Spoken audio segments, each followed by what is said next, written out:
What if I told you that one of the most mysterious prophets in the Bible saw a vision so terrifying and otherworldly that scholars still debate its meaning today? Ezekiel didn't just hear God's voice. He witnessed flying wheels covered in eyes, creatures with four faces, and a valley filled with dry bones that came back to life. But here's what most people don't know. Behind these mind-bending visions lies one of the most dramatic and heartbreaking stories of exile, judgment, and ultimate hope in all of Scripture. We're diving deep into the complete story of Ezekiel, from his calling as a prophet among the captives in Babylon to his final prophecies about a restored temple that has never been built. But before we dive in, if you're new to this channel, consider hitting that like and subscribe button if this type of content helps you unwind. Also, let us know where you're watching from and what time it is. We'd love to hear from you. So without further ado, let's begin, shall we? The sky tears open above the Kabar River, not gently, like morning mist lifting from water. This is violent, raw. A storm cloud rushes toward young Ezekiel with the fury of divine purpose. Four creatures emerge from the whirlwind. Each bears four faces: human, lion, ox, eagle. Wings spread wide, touching at the tips. Beneath them, wheels within wheels spin in impossible directions. The rims burn with eyes, countless eyes watching, knowing, seeing through flesh and bone into the depths of the soul. Fire flickers between the creatures. Lightning splits the air. The sound grows louder than thunder, deeper than earthquake. This is not earthly weather. This is the storm of heaven breaking into the world of men. Above the creatures, crystal spreads like a terrible sea, frozen, clear, beautiful beyond description and frightening beyond words. Upon this crystal platform sits a throne of sapphire. The blue is perfect, pure, like the heart of the deepest ocean. On the throne sits a figure, human in shape, yet burning with amber fire from the waist up. Below, flames dance and swirl.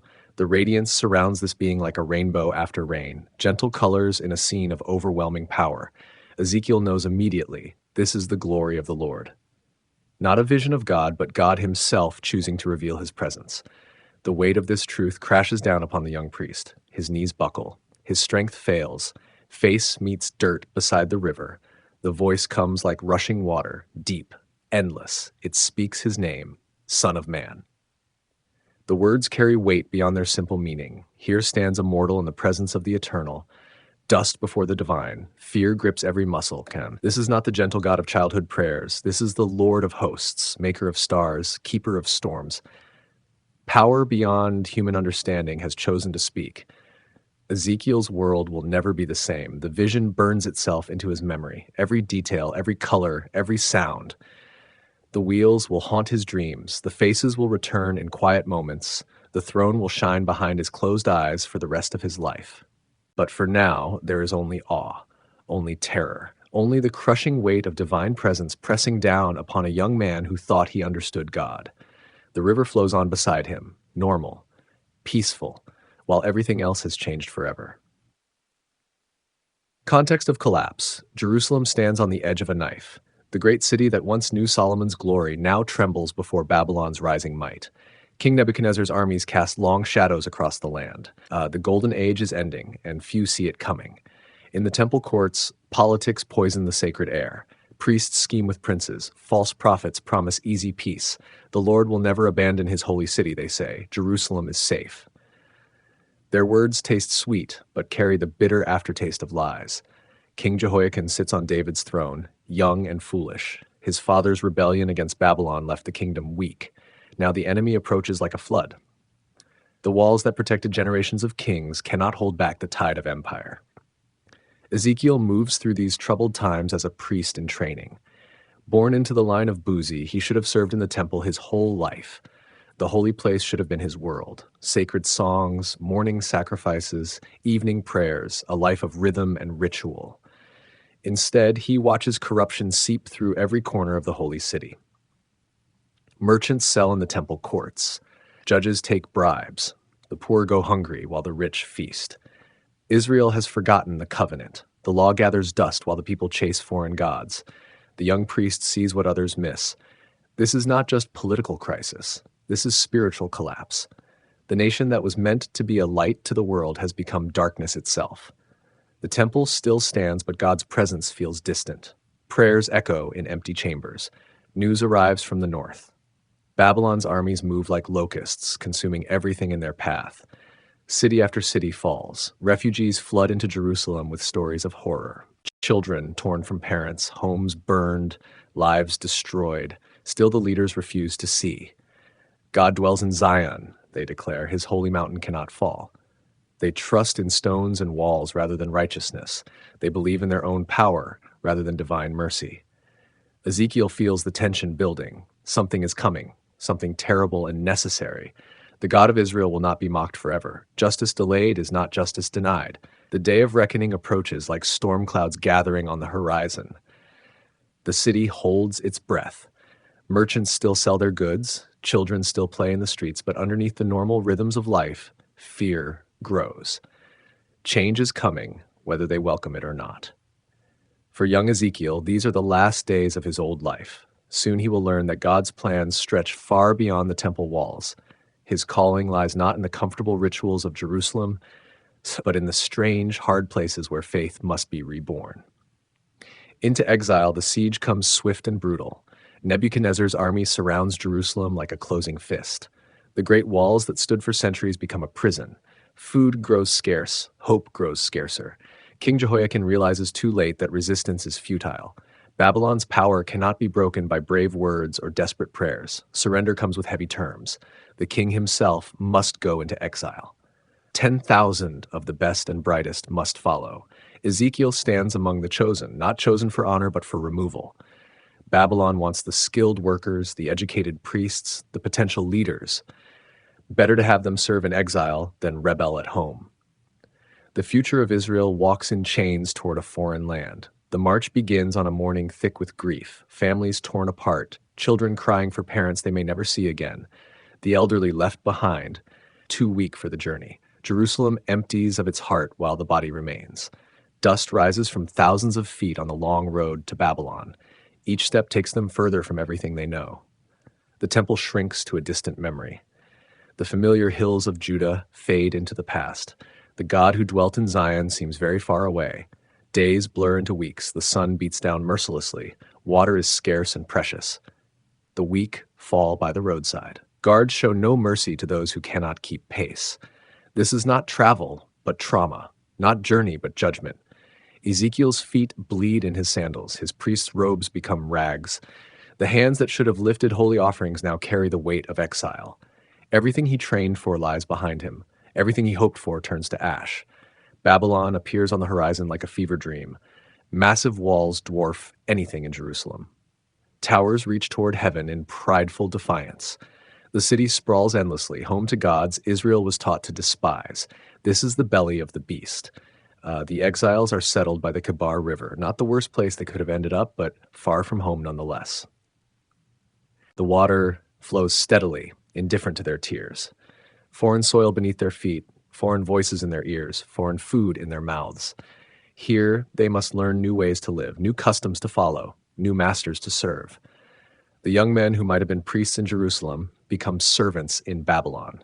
The skilled craftsmen build glory for foreign kings. Their talents serve alien gods. Ezekiel finds himself among the Tel Abib settlement. Other exiles share his confusion and grief. They speak of home in whispers. They wonder if God has forgotten them. They ask why the righteous suffer while the wicked prosper. Some adapt quickly. They learn the language, embrace the culture, make peace with their new reality. Others withdraw into bitter memories. They nurse their hatred and dream of return. Both responses feel like betrayal of something sacred. The young priest struggles with questions that have no easy answers. Where is God in this place? Can the Holy One be worshipped on foreign soil? Are the promises to Israel now void? Has the covenant been broken forever? By the river, he sits in the evenings and watches the water flow. It moves constantly but goes nowhere he can see, like his life now, like his people, like his faith. Everything flows, but the destination remains hidden.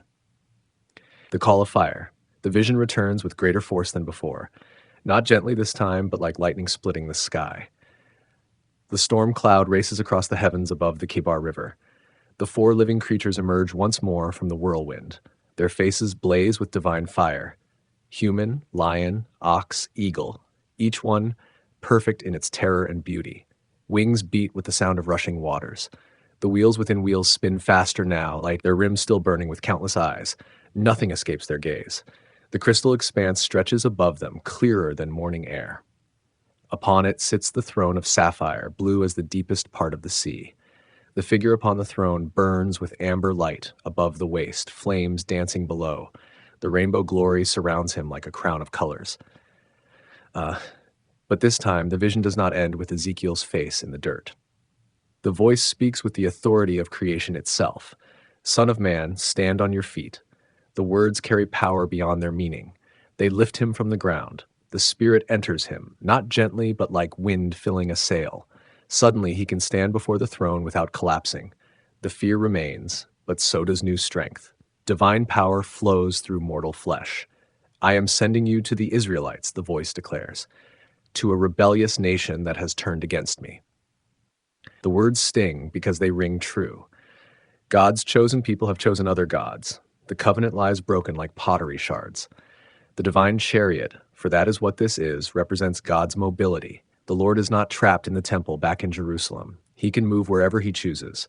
Even here, by the waters of Babylon, his presence can be felt. Ezekiel receives his commission not as reward, but as burden. He will speak to people who refuse to listen. He will warn those who love their sin. He will cry out in the wilderness of exile while his hearers stop their ears. The vision reveals something terrible and wonderful. Terrible because it shows God's willingness to leave his holy city when his people abandon him. Wonderful because it proves he has not abandoned them entirely. Even in exile, he comes to them. The wheels within wheels suggest divine knowledge that sees all directions at once. Past, present, future blend in the sight of the eternal. What seems like disaster to human eyes fits perfectly into divine purpose. Exile is not the end, but a new beginning. The four faces represent the fullness of creation: human wisdom, lion courage, ox strength, eagle vision. All of nature serves the one who sits upon the throne. Even in foreign lands, he remains the God of all things. Ezekiel understands his calling now. He is to be a watchman for the house of Israel, not a comfortable priest offering routine sacrifices, but a prophet bearing hard truths. His words will cut like a sword through the comfortable lies people tell themselves. The chariot throne can go anywhere because God rules everywhere. Babylon's gods are nothing. Their power is illusion. The Lord of hosts remains sovereign over all nations, even when his people suffer in exile. As the vision fades, Ezekiel knows his life has changed forever. He is no longer just a displaced priest mourning his lost temple service. He is now the voice of God to a stubborn generation. The burden is heavy, but the calling is sure. Signs and symbols. God's instructions come with startling clarity. Ezekiel must become a living parable, his very body a message to the exiles. No more will he speak only in words. Now his actions will shout truths that ears refuse to hear. Take a clay brick, the Lord commands. Draw Jerusalem upon it, build siege works around it, set up camps and battering rams. With careful hands, the prophet creates a miniature city under attack. Every detail matters. Every small structure speaks of coming doom. The model sits before him like a child's toy. But this game carries deadly seriousness. What the prophet enacts in clay will soon unfold in stone and blood. The siege of Jerusalem is not a possibility, but a certainty. Next comes the iron griddle, placed between Ezekiel and his clay city. This will be an iron wall, God explains. The barrier represents divine judgment staying firm between the Lord and his rebellious people. No prayer will penetrate, no plea will soften it. Then the real strangeness begins. Ezekiel must lie on his left side, day after day, bearing the sin of Israel. 390 days of this position, over a year of lying still, facing his clay Jerusalem, carrying invisible weight. The onlookers gather daily to watch this bizarre performance. Fellow exiles whisper among themselves. Has grief driven him mad, they wonder. What kind of prophet acts like this? Their confusion is part of the message. Truth often appears as madness to those who love lies. After the left side, 40 days on the right for Judah's sin, the prophet's body becomes a calendar of guilt. Each day of his discomfort represents a year of the nation's unfaithfulness. Time compressed into flesh and bone. Food comes measured and rationed. 20 shekels of bread per day. Water carefully portioned. This is how they will eat their food in Jerusalem during the siege, God explains. Hunger will be their constant companion. Thirst will gnaw at their bones. The people watch in growing horror as their prophet wastes away. His ribs show through his skin. His eyes sink into his skull. This is their future made visible. This is what rebellion costs. Some days he cooks his meager meal over burning human waste, just as God commanded. Even this disgusting detail carries meaning. In the coming siege, normal fuel will run out. People will burn anything to stay warm, to cook what little food remains. The prophet's revulsion at this command echoes Israel's future disgust at their own condition.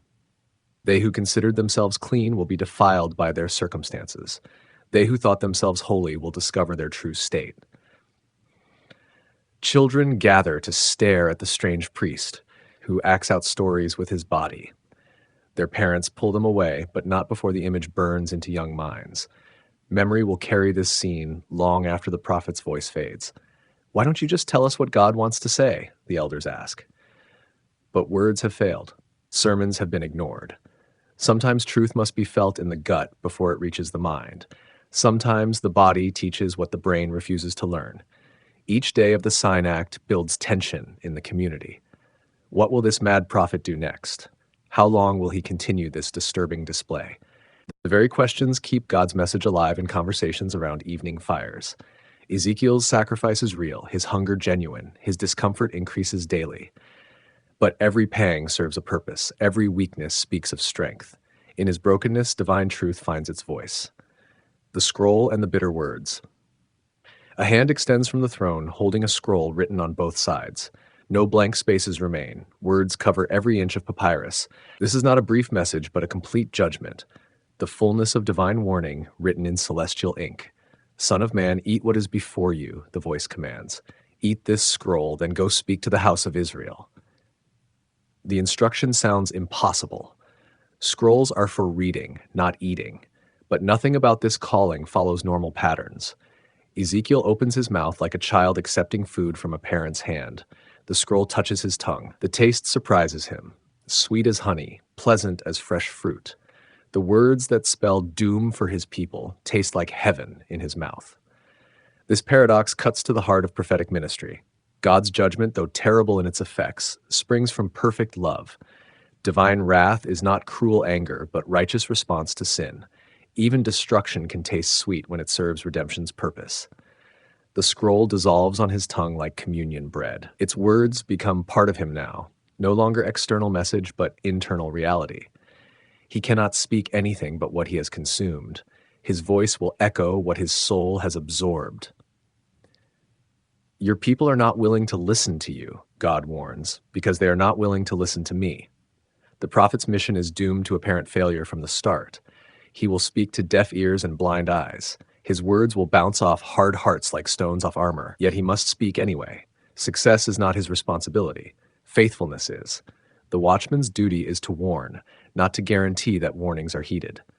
Blood guilt falls on those who refuse to turn from their wicked ways. God makes Ezekiel's forehead hard as flint, harder than diamond. He will need this strength to stand against the stubborn faces of his audience. They will mock him, threaten him, ignore him, but his face will remain set toward truth. The commission comes with clear boundaries. Do not be rebellious like that rebellious house, the Lord instructs. The prophet must not mirror the stubbornness of his people. He must remain soft toward God even while becoming hard toward opposition. 7 days of silence follow the scroll-eating vision. Ezekiel sits among the exiles at Tel Aviv, overwhelmed by all he has seen and heard. The words digest in his spiritual stomach. The honey sweetness fades, leaving behind the bitter reality of judgment. During these quiet days, fellow exiles watch him carefully. Something has changed in their priest-prophet. His eyes hold new depth. His silence carries weight. Even without speaking, he radiates the presence of divine encounter.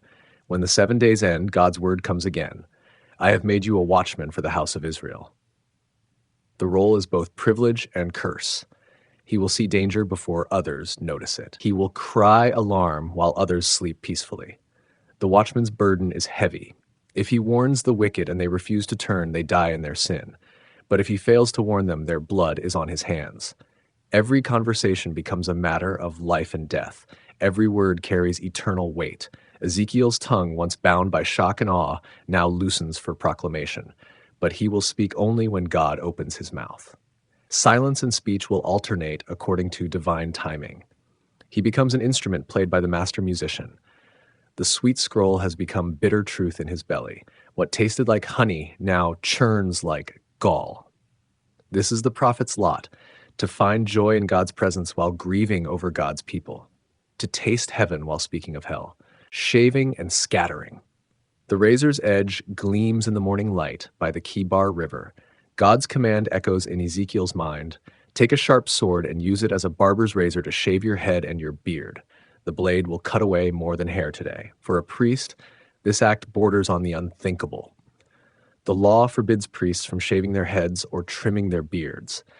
These signs of holiness mark them as set apart for sacred service.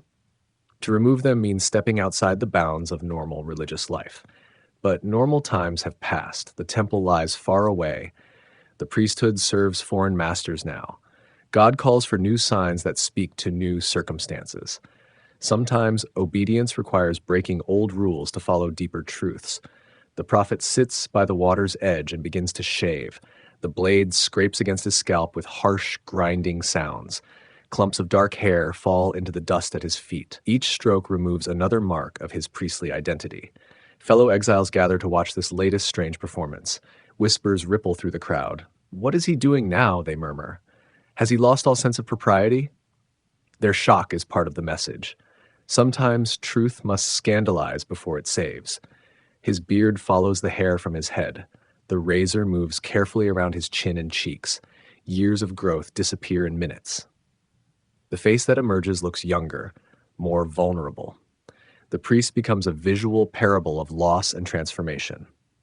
When the shaving ends, Ezekiel divides the cut hair into 3 equal portions. Precise scales weigh each part. Every strand matters in this divine demonstration. The hair of his head represents the people of Jerusalem, and their fate hangs in the balance. The first portion goes into the fire.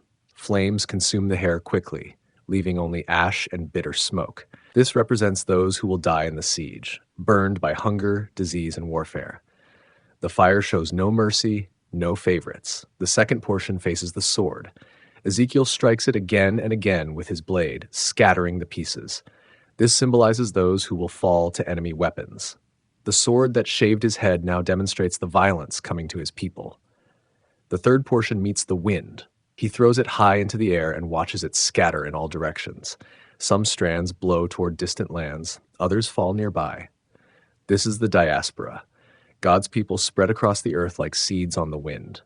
But the sign act continues with unexpected mercy. From the scattered hair, Ezekiel carefully gathers a few strands. These he binds in the corner of his robe. Even in judgment, God preserves a remnant. Hope survives even the sharpest blade. Some of these preserved strands also face the fire. Even among the saved, some will still suffer. Survival does not guarantee comfort. The remnant will be tested and refined like precious metal in the furnace. The watching crowd understands the symbolism all too well. Their city, their families, their future, all represented in the prophet's scattered hair. Some weep openly. Others turn away in anger. None remain untouched by the stark visual prophecy. This is Jerusalem. Ezekiel explains his newly bald head gleaming in the sunlight. I have set her in the center of the nations, but she has rebelled against my laws more than the nations around her. The shaving represents God's rejection of their rebellion. The hair will grow back, but the message remains permanent. What seems like permanent loss may be temporary judgment. What appears to be the end might be a new beginning. Even the sharpest razor serves the purpose of divine love, condemning the mountains. The prophet's voice carries across the settlement by the Kibar River. His words cut through the morning air like a blade through silk. Today, his message targets not the city of Jerusalem, but the high places of Israel, those ancient sites where his people worship false gods. Son of man, set your face toward the mountains of Israel, God commands, prophesy against them. The distant hills cannot hear his voice, but the exiles around him can. Through them, the message will travel back to the homeland like seeds on the wind. The mountains of Israel hold dark secrets. On their heights stand altars to foreign gods. Incense burns for idols carved from wood and stone. Sacred groves hide shameful rituals. The very peaks that should declare God's glory instead mock his holiness. You mountains of Israel, hear the word of the Lord, Ezekiel proclaims. His voice grows stronger with each phrase. The passion of divine anger flows through his human throat. These are not his words, but heaven's judgment spoken through earthly lips. High places have always tempted God's people. Something about the elevated ground appeals to human pride. Closer to the sky, they feel closer to divinity, but their worship there is empty performance, hollow ritual that honors only their own desires. Baal's altars dot the hilltops like festering wounds. Asherah poles stand like wooden sentries guarding false devotion. The Israelites bow before carved images while claiming to serve the living God. Their hearts serve two masters, which means they serve neither. The prophet's words paint pictures of coming destruction. Swords will fall upon the idol worshippers. Their bones will lie scattered around the altars they once honored. The high places will become graveyards for those who sought life in lifeless things. I will destroy your high places, declares the Lord through his prophet.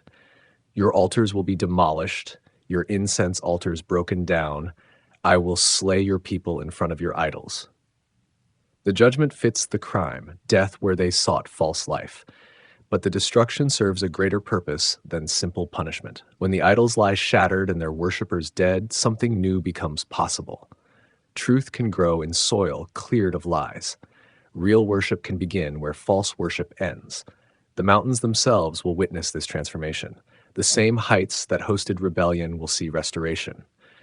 Where idols once stood, the knowledge of the true God will flourish.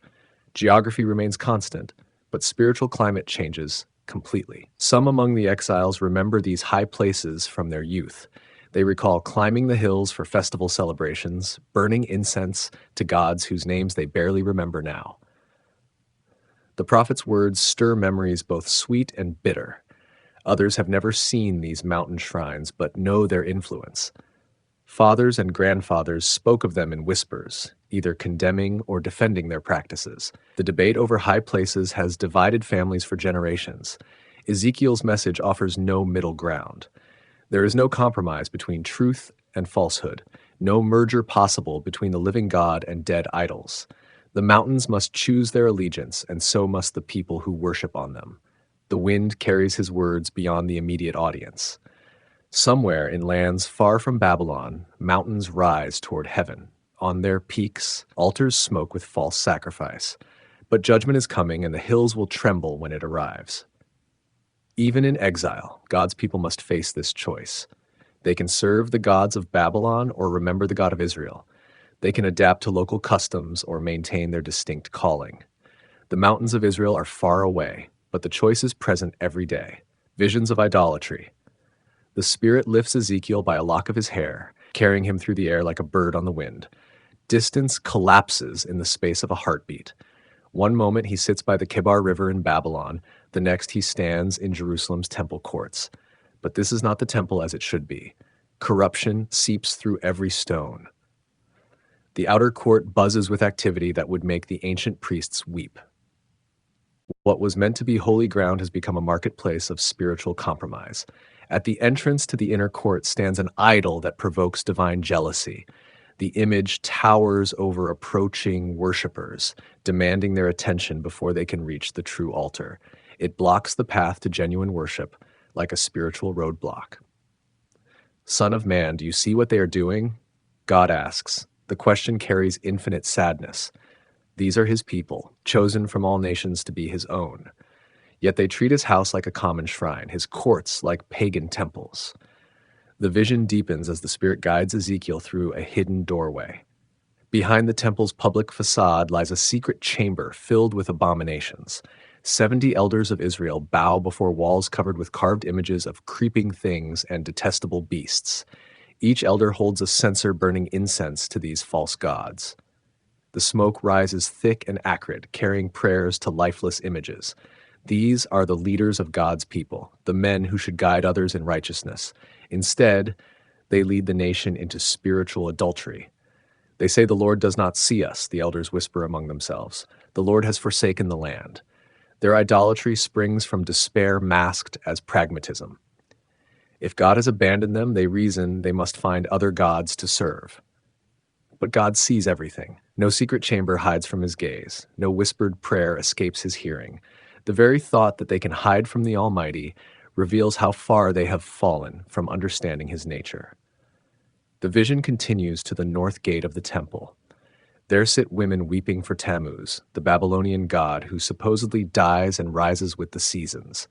Their tears fall for a false deity, while they ignore the living God who truly controls all seasons. These women have embraced the fertility cults of their neighbors. They seek from Tammuz what only the true God can provide: life, growth, abundance. Their weeping is sincere but misdirected, like mourning for a painted portrait while ignoring the living person beside them. At the inner court, between the porch and the altar, 25 men worship the sun. They turn their backs to the temple and bow toward the east, greeting the rising sun with prayers meant for God alone. The symbolism could not be clearer. They have literally turned their backs on the Lord. These sun worshippers represent the final stage of apostasy. They perform their false worship in the most sacred space of the temple, where the high priest should offer morning sacrifice to the true God. They bow to created light instead of the creator of light. Is it a trivial matter for the house of Judah to do the detestable things they are doing here? God's voice rises with righteous anger. Must they also fill the land with violence and continually provoke me to anger? The vision reveals what political analysis misses. Jerusalem's coming destruction is not merely the result of military weakness or diplomatic failure.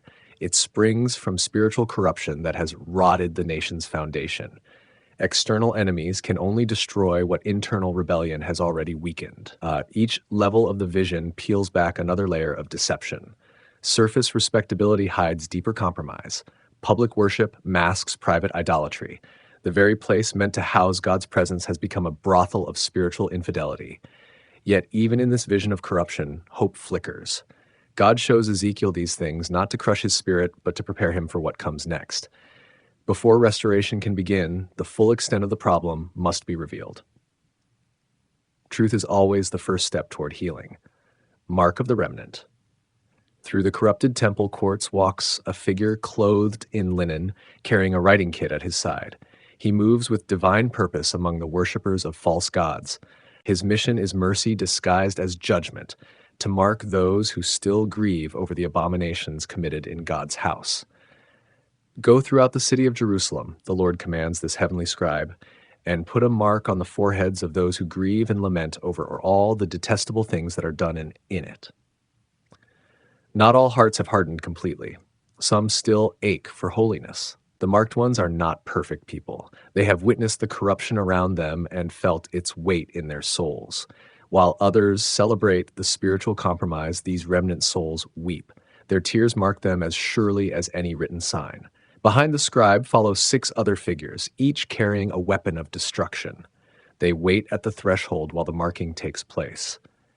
Mercy always precedes judgment in God's economy.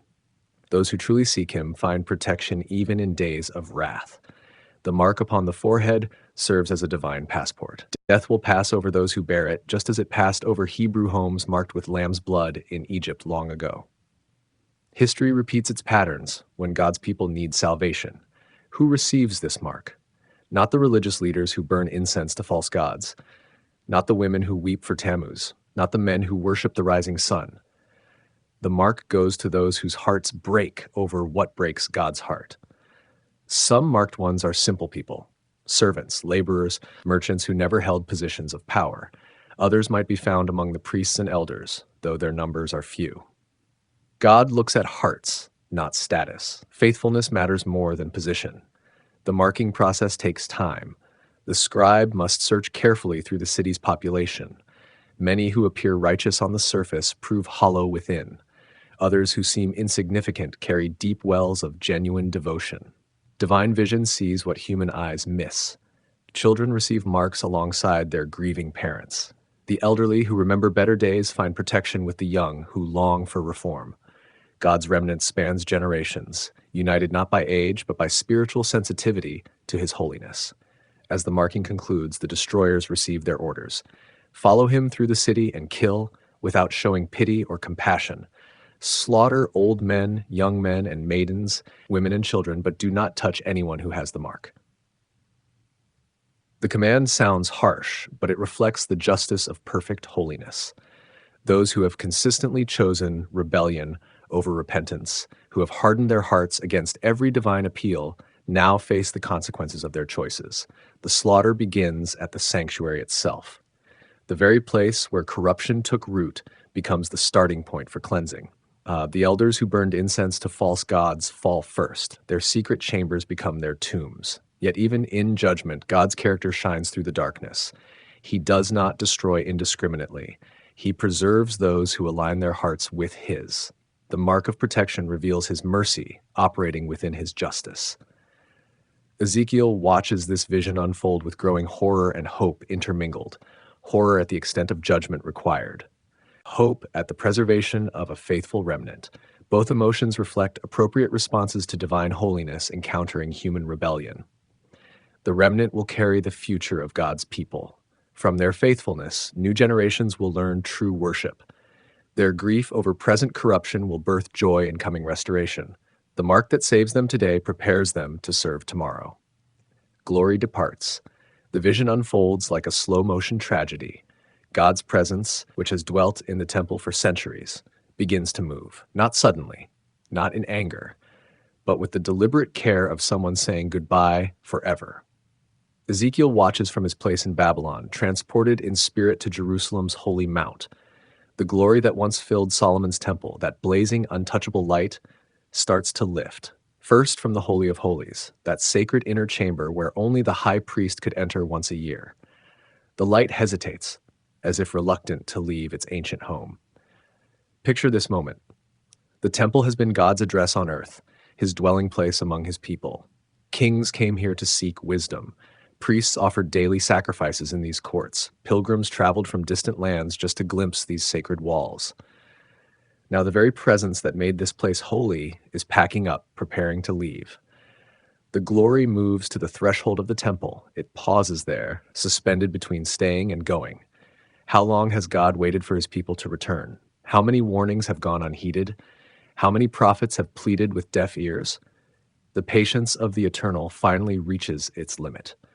From the threshold, the presence moves to the cherubim, those mighty angelic beings with their 4 faces and wheels full of eyes. They serve as God's chariot, His divine transport. The same creatures Ezekiel saw in his first vision by the Kibar River.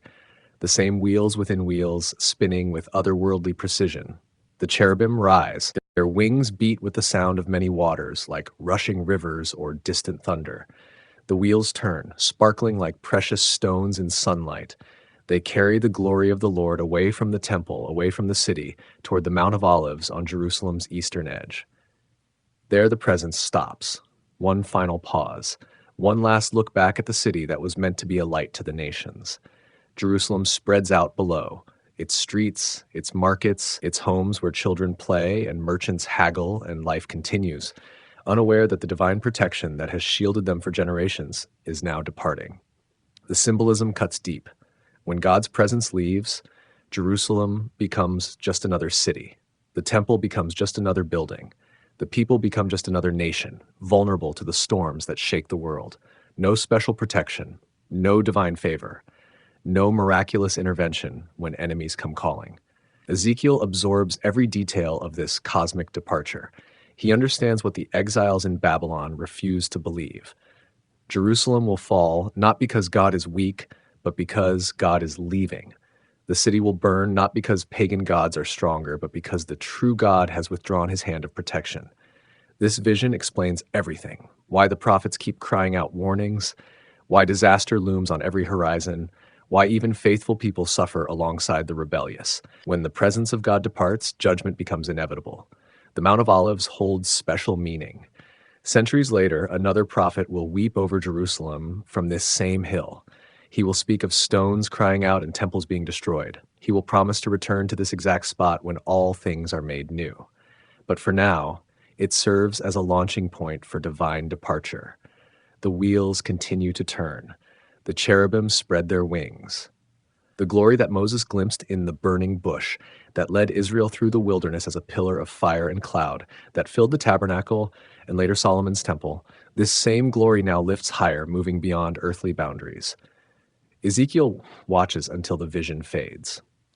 He finds himself back in his house by the Kibar River, surrounded by his fellow exiles. They go about their daily business, tending gardens and mending nets and discussing the latest news from home. They have no idea what he has just witnessed. They cannot fathom that God himself has become a refugee, driven from his own house by the unfaithfulness of his own people. The prophet sits in stunned silence. How do you explain the unexplainable? How do you describe the indescribable? How do you convince people that their greatest protection has just walked away? They still believe Jerusalem is invincible because God lives there. They cannot grasp that God has moved out. This departure changes everything. No longer can Israel claim special status simply by pointing to the temple. No longer can they assume divine favor regardless of their actions. No longer can they ignore the demands of justice and mercy while hiding behind religious rituals. God's presence must be earned through faithfulness, not taken for granted through heritage. The vision reveals God's mobility. He is not trapped in buildings made by human hands. He is not limited to one location or one people. If his chosen nation rejects him, he can dwell elsewhere. If his holy city becomes corrupt, he can find another home. The God of Israel is also the God of Babylon, the God of exile, the God who meets his people wherever they truly seek him. Ezekiel carries this burden alone. The departure of divine glory is not a secret to be whispered, but a reality to be proclaimed. Yet who will listen? Who will believe that God has abandoned his favorite city? Who will accept that the unthinkable has become inevitable? The Mount of Olives grows quiet. The vision ends, but the memory burns in the prophet's mind like a brand. He has witnessed the end of an era, the close of the age when God's presence could be assumed, when divine favor could be taken for granted, when judgment could be postponed indefinitely. A new chapter begins, written in exile and marked by absence. The glory has departed. Nothing will ever be the same. Street prophecies and public scorn. The streets of the exile settlement buzz with whispers about the strange priest. Ezekiel has become the neighborhood oddity, the man who speaks in riddles and acts out impossible things. Children dare each other to get close enough to hear his mutterings. Adults shake their heads and hurry past, embarrassed by his behavior. Every morning brings a new performance. Today he builds a miniature city from clay bricks, complete with tiny walls and watchtowers. Tomorrow he might lie on his side for hours, eating carefully measured portions of bread. Next week he could be found shaving his head with a sword, dividing his hair into careful piles. The other exiles watch from a safe distance, torn between curiosity and disgust. The elders gather in small groups to discuss the Ezekiel problem. Some call him mad. Others wonder if he might be dangerous. A few suggest he could be a genuine prophet, but they quickly dismiss the idea. Prophets are supposed to bring comfort, not confusion. They should offer hope, not horror. They certainly should not make spectacles of themselves in public squares. Local children create games based on his actions. They build mud cities and knock them down. They lie perfectly still, pretending to be under divine command. They make up nonsense words and claim to be speaking prophecy. Parents scold them for mocking holy things, but the games continue anyway. Ezekiel ignores the stares and snickers. He has work to do, messages to deliver, warnings to sound. God has made him a living sign, a walking symbol of coming judgment. His body has become a canvas for divine communication. His daily routine serves as scripture for those with eyes to see. The isolation deepens with each passing day. Former friends cross the street to avoid him. Neighbors stop inviting him to social gatherings. Even fellow priests keep their distance, worried that association with him might damage their own reputations. Ezekiel finds himself alone in crowds, surrounded by people but cut off from normal human connection. Then comes the hardest test of all. His wife falls ill. She has been his closest companion through all the strangeness, the one person who understands his calling without explanation. She watches his performances without judgment, listens to his visions without doubt, supports his ministry without complaint. She is his anchor in a world gone mad. his reminder that he is still human despite the divine fire burning in his bones. The sickness takes her quickly. One day she is helping him prepare props for another sign act.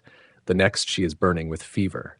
Within a week she lies dying, her breath shallow and labored.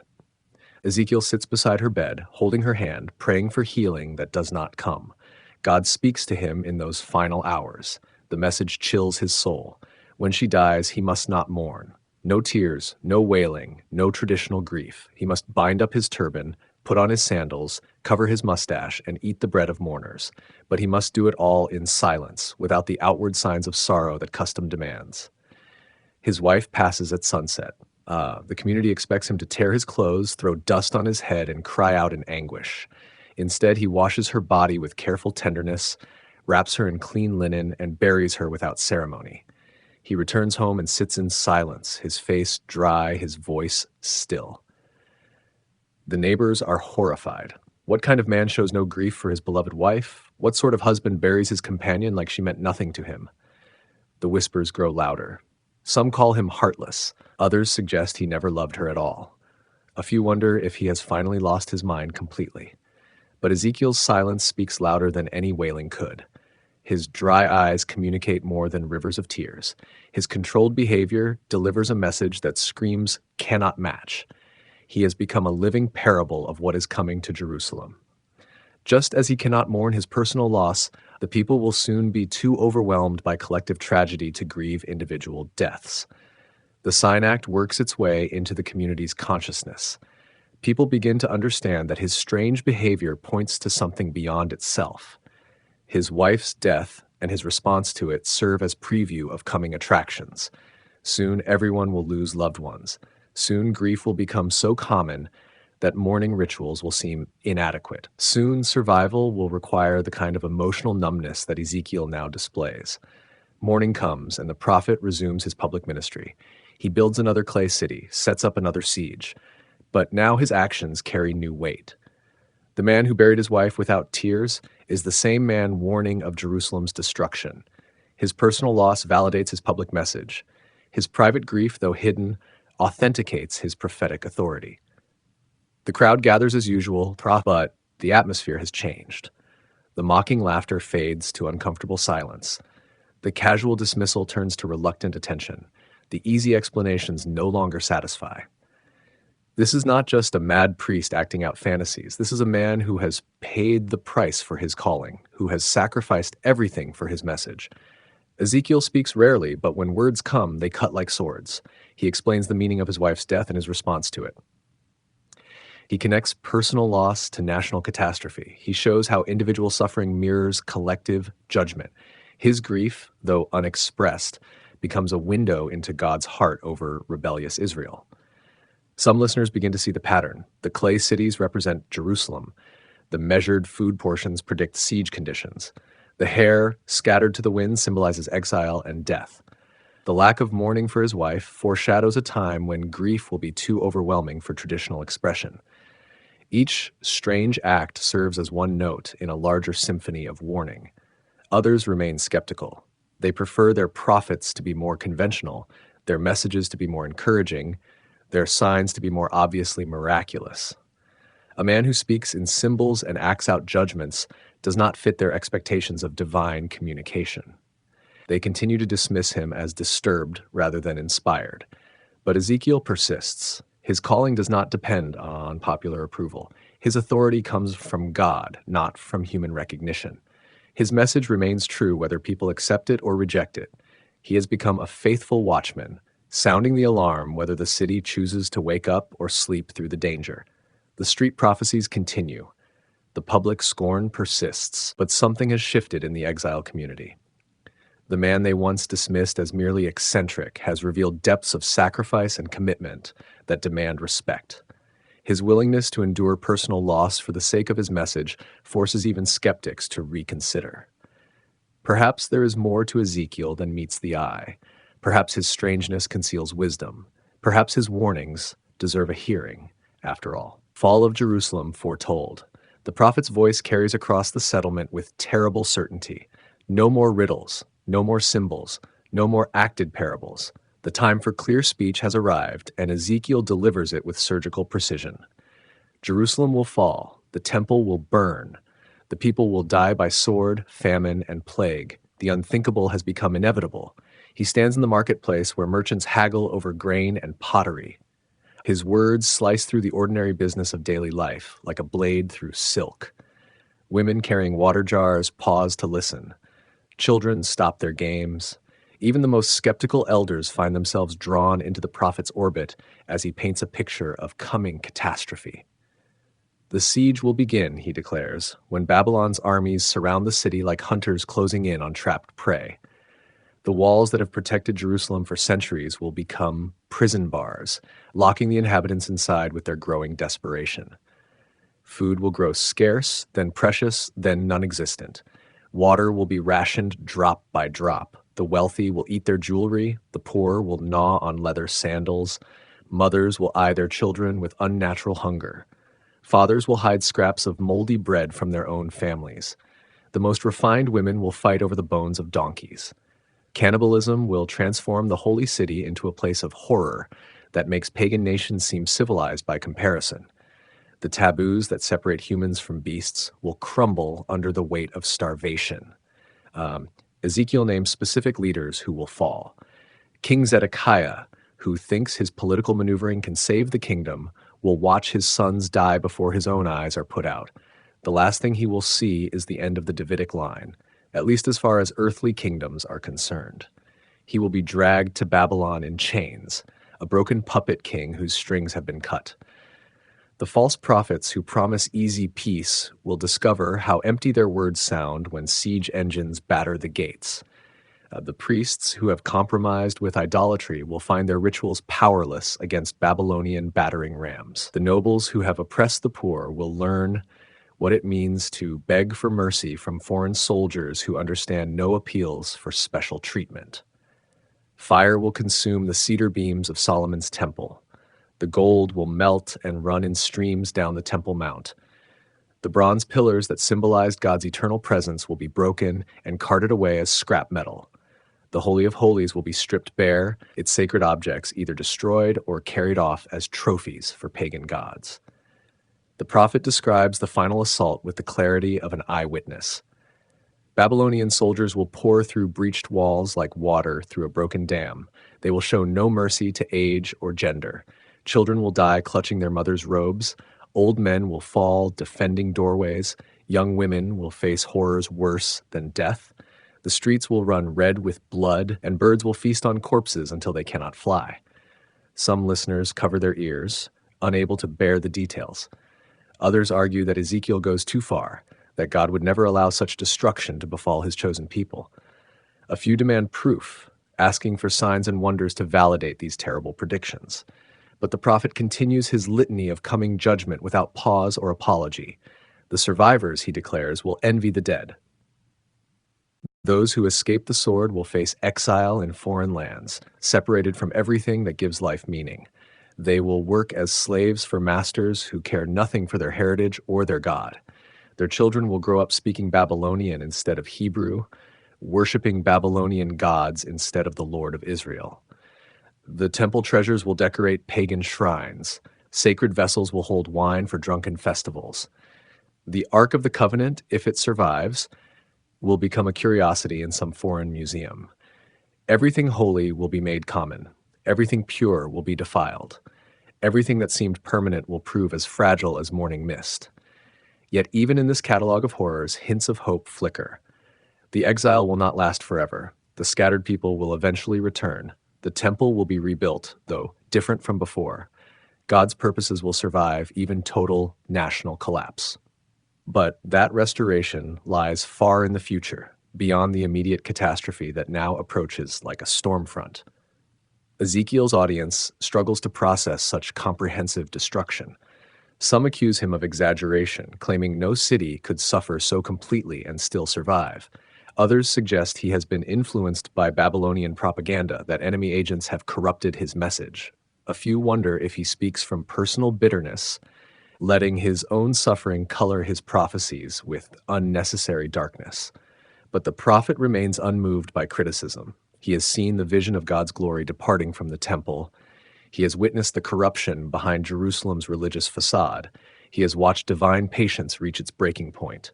His warnings come not from hatred, but from love, not from despair, but from desperate hope that even at this late hour, repentance might still make a difference.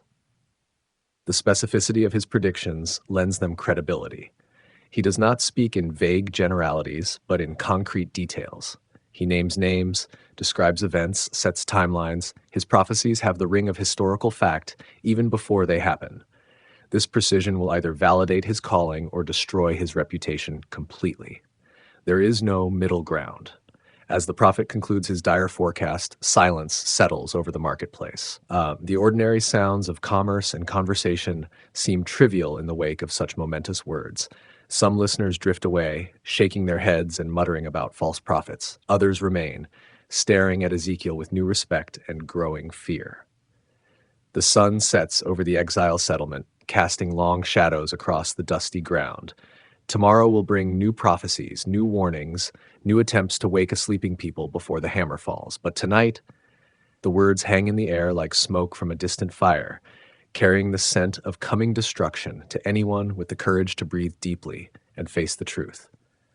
Jerusalem's fate has been pronounced. The countdown has begun. Nothing remains but to wait and see whether the city will heed the warning or sleep through its final alarm. The prophet has done his job. The rest lies in other hands. Judgment on the leaders. The prophet's anger burns like forged fire as he turns his attention to those who should have protected, but instead devoured. The shepherds of Israel have become wolves, caring only for their own comfort while the flock scattered and died. Ezekiel's words strike like hammer blows against the anvil of corruption that has shaped the nation's downfall. These are not distant kings from foreign lands, but Israel's own leaders. The men who should have guided with wisdom have led with greed. Those called to serve have chosen to take. Those appointed to protect have become predators. From the palace to the temple, from the courtroom to the marketplace, leadership has rotted from within. The kings come first in this divine indictment. They wear crowns but think like bandits. They collect taxes like tribute from conquered enemies. They make laws to benefit themselves and ignore justice for the common people. Their palaces grow larger while their subjects grow poorer. They feast while their people starve, celebrate while their nation crumbles. King Zedekiah, the current puppet on Jerusalem's throne, receives special attention. He breaks oaths like a child breaks toys, making promises to Babylon and Egypt with equal enthusiasm and sincerity. His word means nothing. His treaties are written on water. He thinks political cleverness can replace moral courage, that shifting alliances can substitute for faithful leadership. But the corruption runs deeper than royal irresponsibility. The princes, those nobles who should advise the king with wisdom, have become accomplices in national destruction. They flatter instead of counsel, enable instead of restrain, profit instead of serve. They turn the palace into a marketplace where everything has a price and nothing has value. The judges fare no worse in this litany of leadership failure. They twist laws like blacksmiths bend metal, shaping justice to fit their personal interests. Rich plaintiffs receive favorable verdicts, while poor defendants face predetermined condemnation. The scales of justice tip toward whoever offers the largest bribe. Courtrooms become theaters where truth is performed but never pursued. Ezekiel's fury extends to the religious establishment that has abandoned its calling. The prophets who should speak God's words instead invent comfortable lies. They see visions that exist only in their imagination and dream dreams that serve only their ambition. They promise peace when war approaches, blessing when curse descends, prosperity when judgment arrives. These false prophets plaster over cracks in the national foundation with weak mortar that will not hold. They paint over rust instead of removing it. They prescribe pleasant remedies for deadly diseases. When the people cry for bread, these prophets offer stones decorated to look like loaves. When the nation thirsts for righteousness, they provide wells full of sand. The priests receive equal condemnation for their betrayal of sacred trust. They have turned the temple into a marketplace where everything is for sale. They offer sacrifices to the highest bidder and blessings to the most generous donor. They make no distinction between holy and common, clean and unclean, sacred and profane. The law becomes clay in their hands, molded to fit whatever shape brings the most profit. These priests have forgotten that they serve God, not their own appetites. They eat the sin offerings but ignore the sins. They collect tithes but neglect teaching. They maintain the ritual calendar but abandon moral instruction. The people learn ceremony from them, but not character, tradition, but not truth. Ezekiel paints a picture of shepherds who eat the sheep instead of feeding them. They drink the milk, wear the wool, and slaughter the fattest animals for their own tables. The weak go unstrengthened, the sick unhealed, the injured unbound. The lost remain lost, while the shepherds feast on the flock they were meant to protect. The scattered sheep wander through mountains and hills, with no one to search for them or care about their fate. They become food for wild beasts because their shepherds have abandoned them to pursue personal pleasure. On cloudy and dark days, when danger approaches and the flock needs guidance most, the shepherds are nowhere to be found. Divine judgment awaits these faithless leaders. God will require his flock at their hands. He will search for his sheep himself and rescue them from all the places where they have been scattered. The shepherds who have fed only themselves will face the hunger they have caused others to endure. The leaders who have abandoned their responsibilities will discover what it means to be abandoned themselves. The princes will fall from their thrones into dust. The corrupt judges will face a court where no bribes are accepted and no appeals heard. The false prophets will find their lying visions turned against them like swords. The unfaithful priests will be stripped of their holy garments and left to face God's justice, wearing only their shame. But this judgment serves a larger purpose than mere punishment.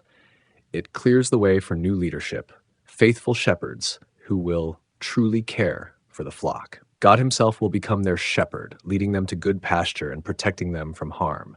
He will seek the lost, bring back the scattered, bind up the injured, and strengthen the weak. A new kind of ruler will emerge, one after the heart of David. This coming shepherd will govern with justice and righteousness, making no distinction between rich and poor, powerful and weak. He will feed the flock instead of feeding on them, protect instead of exploit, serve instead of demand service. The indictment of current leaders serves as blueprint for future restoration. By showing what shepherds should not do, the prophecy reveals what true leadership looks like. By condemning the failures of the present, it points toward the promise of something better coming. The darkness of judgment becomes the contrast that makes the light of hope shine brighter. Ezekiel's words echo across the exile settlement with the force of divine thunder. The leaders he condemns are not present to defend themselves, but their defenders among the exiles shift uncomfortably. Everyone knows someone who has profited from corruption, benefited from injustice, or turned a blind eye to oppression. The prophet's accusations cut close to home.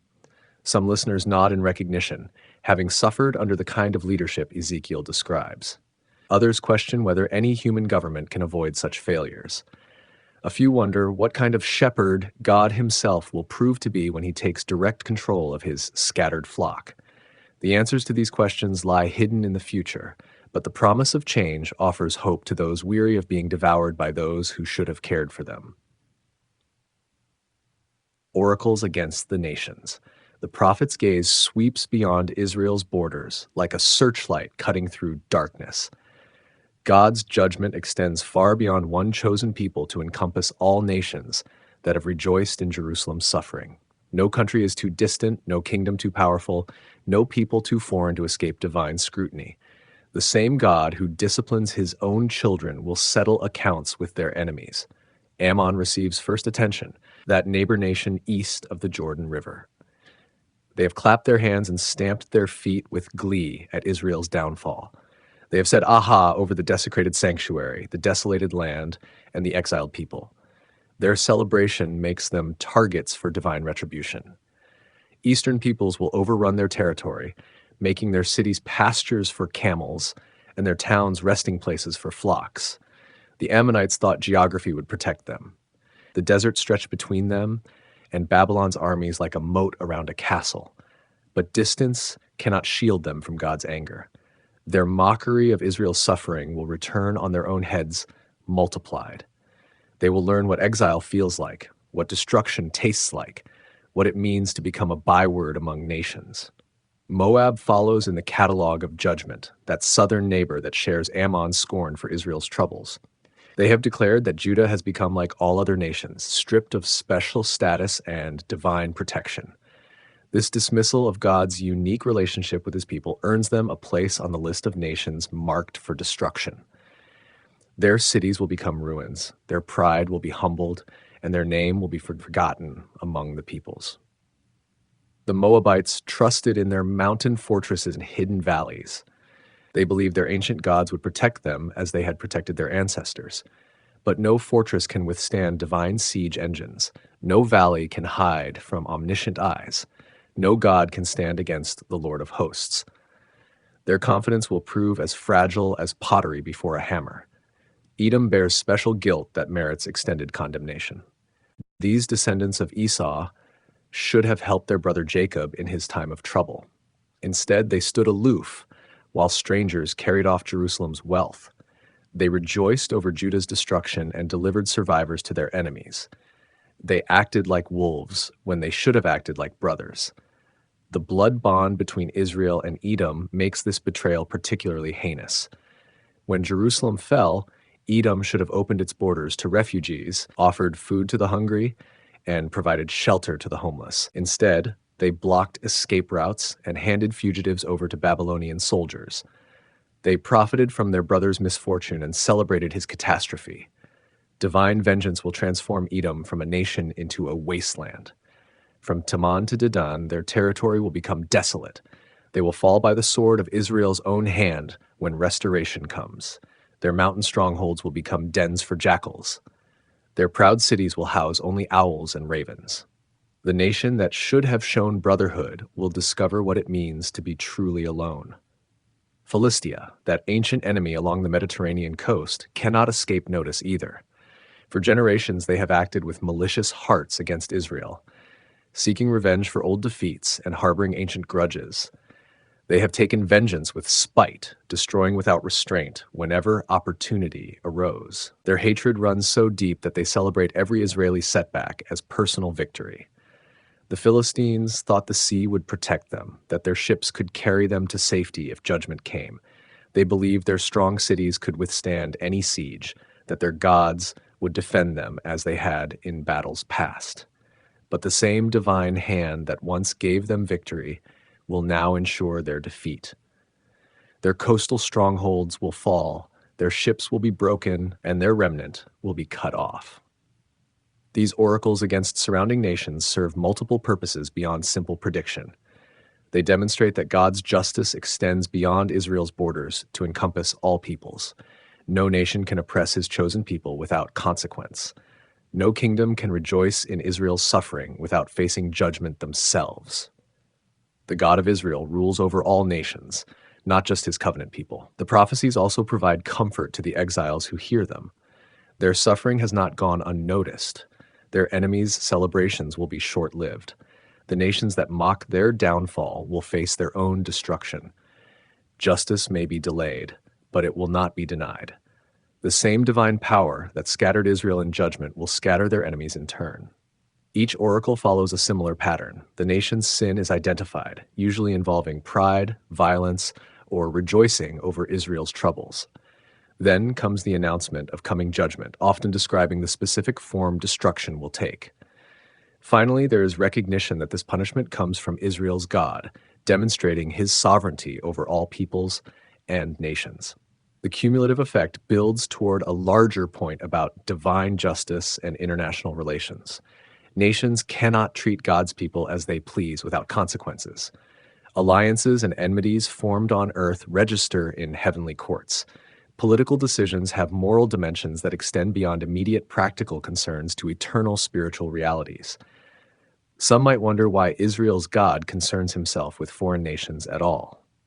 The answer lies in his universal sovereignty and special relationship with Israel. As creator of all peoples, he has authority over all kingdoms. As Israel's protector, he must defend them against all enemies. As righteous judge, he must punish all oppression wherever it occurs. The oracles also hint at restoration beyond judgment. When these hostile nations fall, Israel's path back to prominence becomes clearer. When enemies are removed, friends can flourish. When oppressors are punished, the oppressed can be vindicated.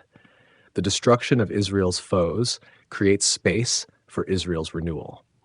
Ezekiel delivers these international prophecies with the same authority he brings to domestic warnings. Distance does not diminish divine power. Foreign languages do not confuse divine communication. Pagan religions do not limit divine judgment. The God who speaks through Hebrew prophets rules over Babylonian kings and Egyptian pharaohs with equal ease. The scope of these oracles reveals the true magnitude of Israel's God. He is not a tribal deity with limited jurisdiction, but the universal sovereign with authority over all nations. His justice extends to every people. His power reaches every kingdom. His knowledge encompasses every secret. No nation is too far away, too powerful, or too foreign to escape his notice or his judgment. Tyre and the fall of the proud. The great city rises from the Mediterranean waters like a crown jewel set in silver. Tyre, queen of the ancient world's trade routes, mistress of purple dye and cedar wood, ruler of merchant ships that carry cargo to every known harbor. Her wealth flows like rivers, her influence spreads like morning light, her pride towers like her famous lighthouse. Yet this same pride will become her downfall. Ezekiel's vision of Tyre's destruction reads like an epic poem, a lament for beauty destroyed by its own arrogance. The prophet sees past the gleaming walls and busy harbors to the corruption beneath. This city has built its fortune on the misfortune of others, celebrated competitors' failures, and profited from every regional disaster. When Jerusalem fell, Tyre's merchants rubbed their hands together with glee, knowing trade routes would flow through their ports instead.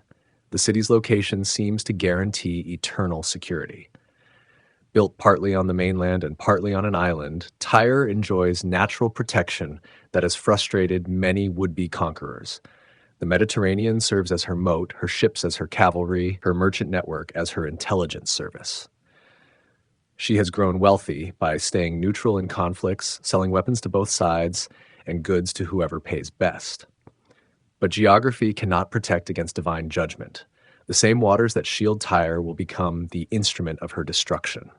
Ezekiel prophesies that many nations will come against her like the sea churning up its waves. They will break down her walls, destroy her towers, and scrape her dust from her stones until nothing remains but bare rock where fishermen spread their nets. The prophet names Nebuchadnezzar as the immediate agent of judgment. The Babylonian king will bring horses, chariots, and cavalry against the city. His siege engines will batter her walls while his troops fill her streets with the sound of battle. The pillars of her strength will fall to the ground, her gates will be broken down, and her defenders will be trampled under the hooves of his horses. Tyre's commercial empire becomes the focus of a detailed lament that reads like an ancient business report. Ships from Tarshish carry her merchandise. Craftsmen from Sidon and Arvad serve as her sailors. Elders from Gebal caulk her seams. Warriors from Persia, Lud, and Put hang their shields on her walls. Her market includes everything from horses and mules to emeralds and coral, from wheat and honey to lambs and goats. This catalog of commerce reveals both Tyre's reach and her vulnerability. A city that depends on international trade for survival cannot survive when international relations collapse. When wars disrupt shipping lanes, merchant cities starve. When political alliances shift, trade agreements crumble. Tyre's strength lies in her connections, but those same connections become weaknesses when the world turns hostile. The lament continues with poetic beauty that makes the coming destruction more poignant. Tyre is described as a ship of state, perfectly constructed from the finest materials. Her planks come from cypress trees of Senir, her mast from Lebanon's cedars. Her oars are carved from Bashan's oaks, her deck inlaid with ivory. Her sails are made of fine linen from Egypt, her awnings dyed blue and purple from Cyprus. This magnificent vessel faces shipwreck in the heart of the seas. The east wind will break her in pieces, causing her wealth, merchandise, and crew to sink into the depths. Her beauty will become a memory, her power a cautionary tale. her pride a warning to other nations that trust in riches rather than righteousness. The king of Tyre receives special attention as the embodiment of human pride reaching for divine status. He claims to be a god sitting on the throne of gods in the heart of the seas. His wisdom and understanding have increased his riches, and his riches have made his heart proud. He thinks his mind equals divine intelligence, his power matches divine authority, his position rivals divine sovereignty.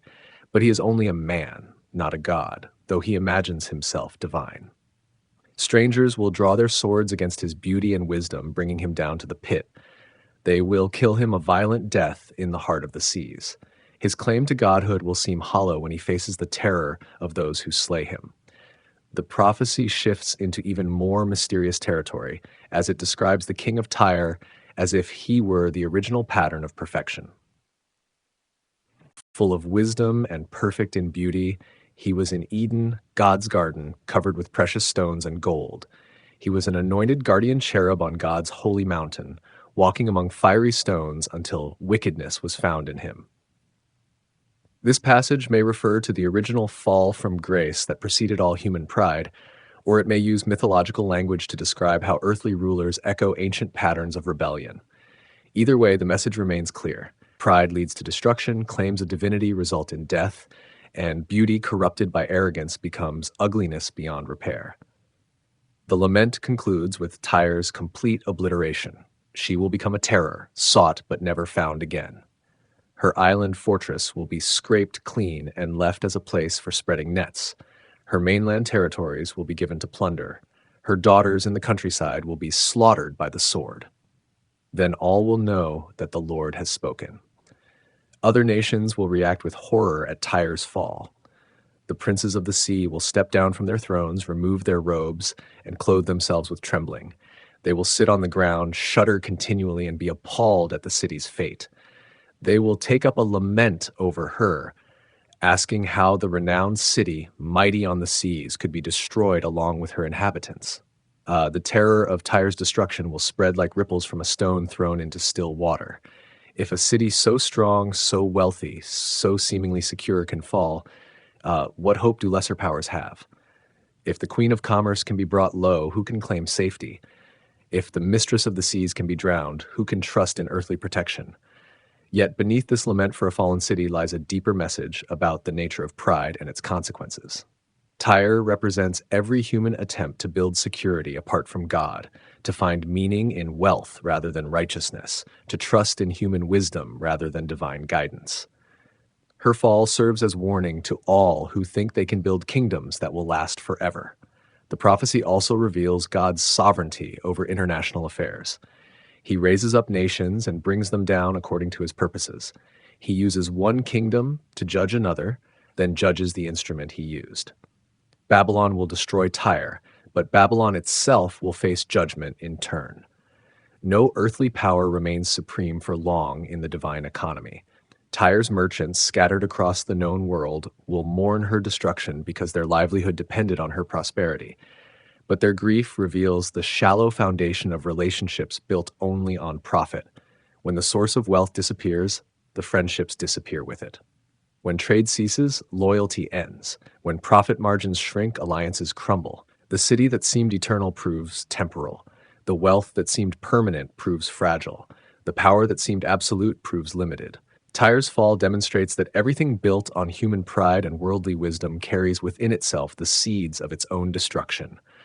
Only what is founded on divine truth can withstand the storms that test all human achievements. Fishermen will spread their nets where merchant princes once walked. Waves will wash over foundations where palaces once stood. Silence will replace the sound of busy markets, and desolation will cover ground where treasures once accumulated. The transformation will be so complete that travelers will struggle to believe such a city ever existed. This vision of Tyre's destruction serves multiple purposes in Ezekiel's larger message. It warns Israel's enemies that God notices their rejoicing over Jerusalem's fall and will repay them accordingly. It comforts Israel's exiles by promising that their oppressors will face judgment. Most importantly, it demonstrates that God's justice extends beyond ethnic boundaries to encompass all nations and peoples. The fall of the proud echoes throughout history as empires rise and fall, as kingdoms flourish and fade, as cities boom and bust. Tyre's story becomes every story of human pride meeting divine justice, of earthly wisdom confronting heavenly truth, like of temporal power encountering eternal authority. Her lament becomes a song that each generation must learn anew, lest they repeat her mistakes and share her fate. The watchman's burden, silence hangs over the exile settlement like morning mist. Word has not come from Jerusalem for months now, and the absence of news creates its own terrible presence. The exiles go about their daily tasks, tending gardens, mending tools, teaching children. But underneath the routine lies a growing dread. Something has happened. Something final. Ezekiel sits by his house, watching the horizon as if messengers might appear at any moment. God has made him a watchman, responsible for warning his people of approaching danger. But what happens when the danger has already arrived? What does a watchman do when the city he was meant to protect has perhaps already fallen? The role of watchman carries unbearable weight. In ancient times, watchmen stood on high towers, scanning the horizon for approaching armies, signal fires, or mounted messengers carrying urgent news. Their eyes served the entire community. Their vigilance protected sleeping families. Their warning cries could mean the difference between life and death for thousands of people. God has appointed Ezekiel to this same function for the house of Israel. He must watch for divine warnings and sound the alarm when judgment approaches. If he sees the sword coming and fails to blow the trumpet, the blood of those who die unprepared will be required at his hands. But if he warns them and they refuse to listen, their blood will be on their own heads. This divine appointment creates an impossible situation. The people he is meant to warn are scattered across Babylon, far from their homeland and growing distant from their faith. Many have decided that the old ways no longer apply in their new circumstances. Some have embraced Babylonian customs, married foreign spouses, and adopted local gods. Others maintain the forms of religion while abandoning its substance. The message Ezekiel must deliver offers no comfort to those seeking easy answers. God takes no pleasure in the death of the wicked, but he will not ignore wickedness either. The righteous person who turns from righteousness will die for their iniquity. The wicked person who turns from wickedness will live despite their past. Each individual stands responsible for their own choices, their own actions, their own destiny. This teaching about individual responsibility cuts against the grain of traditional thinking. The exiles want to blame their situation on their ancestors' sins, on corrupt leaders, on circumstances beyond their control. They quote proverbs about children's teeth being set on edge by sour grapes their parents ate. They insist that they suffer for crimes they did not commit, penalties they do not deserve. But God declares through his watchman that each person will be judged according to their own deeds, not the deeds of their fathers or children. The son will not bear the iniquity of the father, nor will the father bear the iniquity of the son. The righteousness of the righteous will be upon them alone, and the wickedness of the wicked will be upon them alone.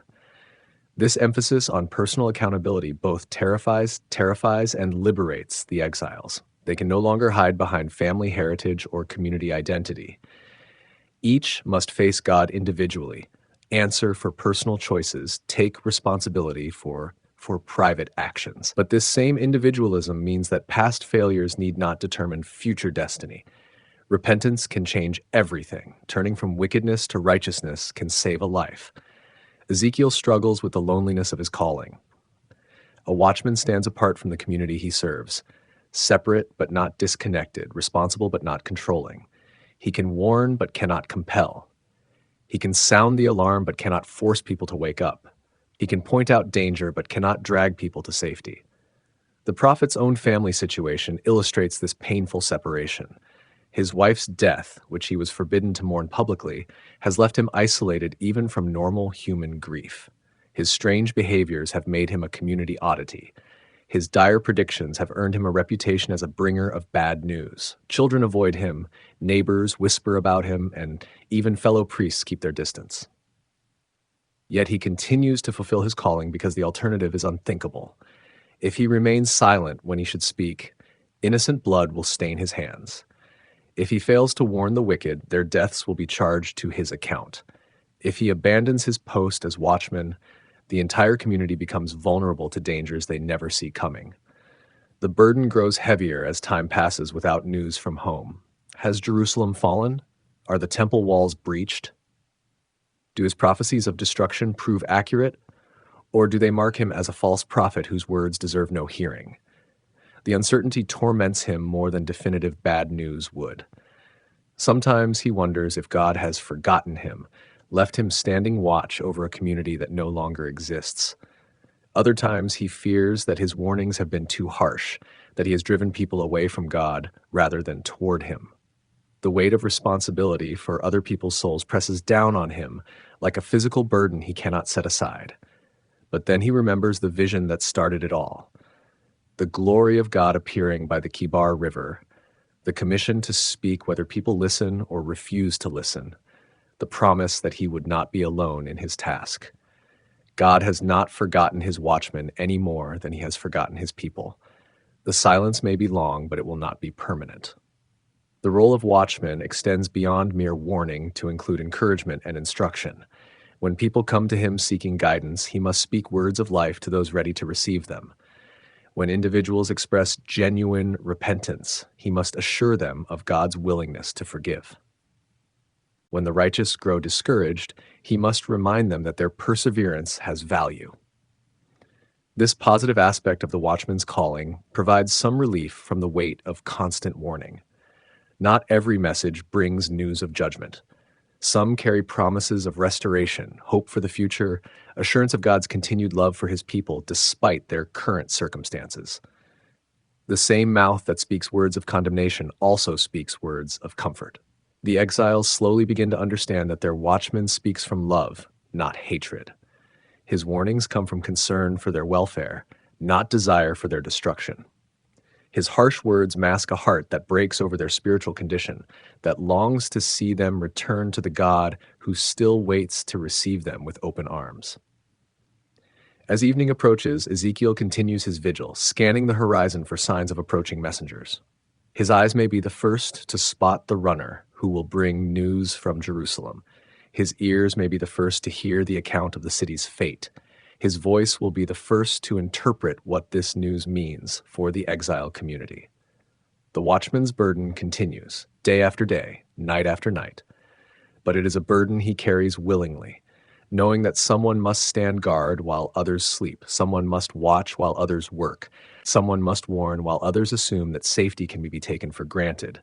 God has chosen him for this task, and he will not abandon his post, regardless of the personal cost. A fugitive arrives. The runner appears at sunset, a lone figure stumbling across the dusty plain toward the exile settlement. His clothes are torn, his face streaked with dirt and ash, his eyes hollow with the weight of terrible news. The children spot him first, pointing and calling to their parents. Adults emerge from their houses, shading their eyes against the dying light, trying to make sense of this unexpected arrival. Ezekiel rises from his place by the gate where he has maintained his silent vigil for months.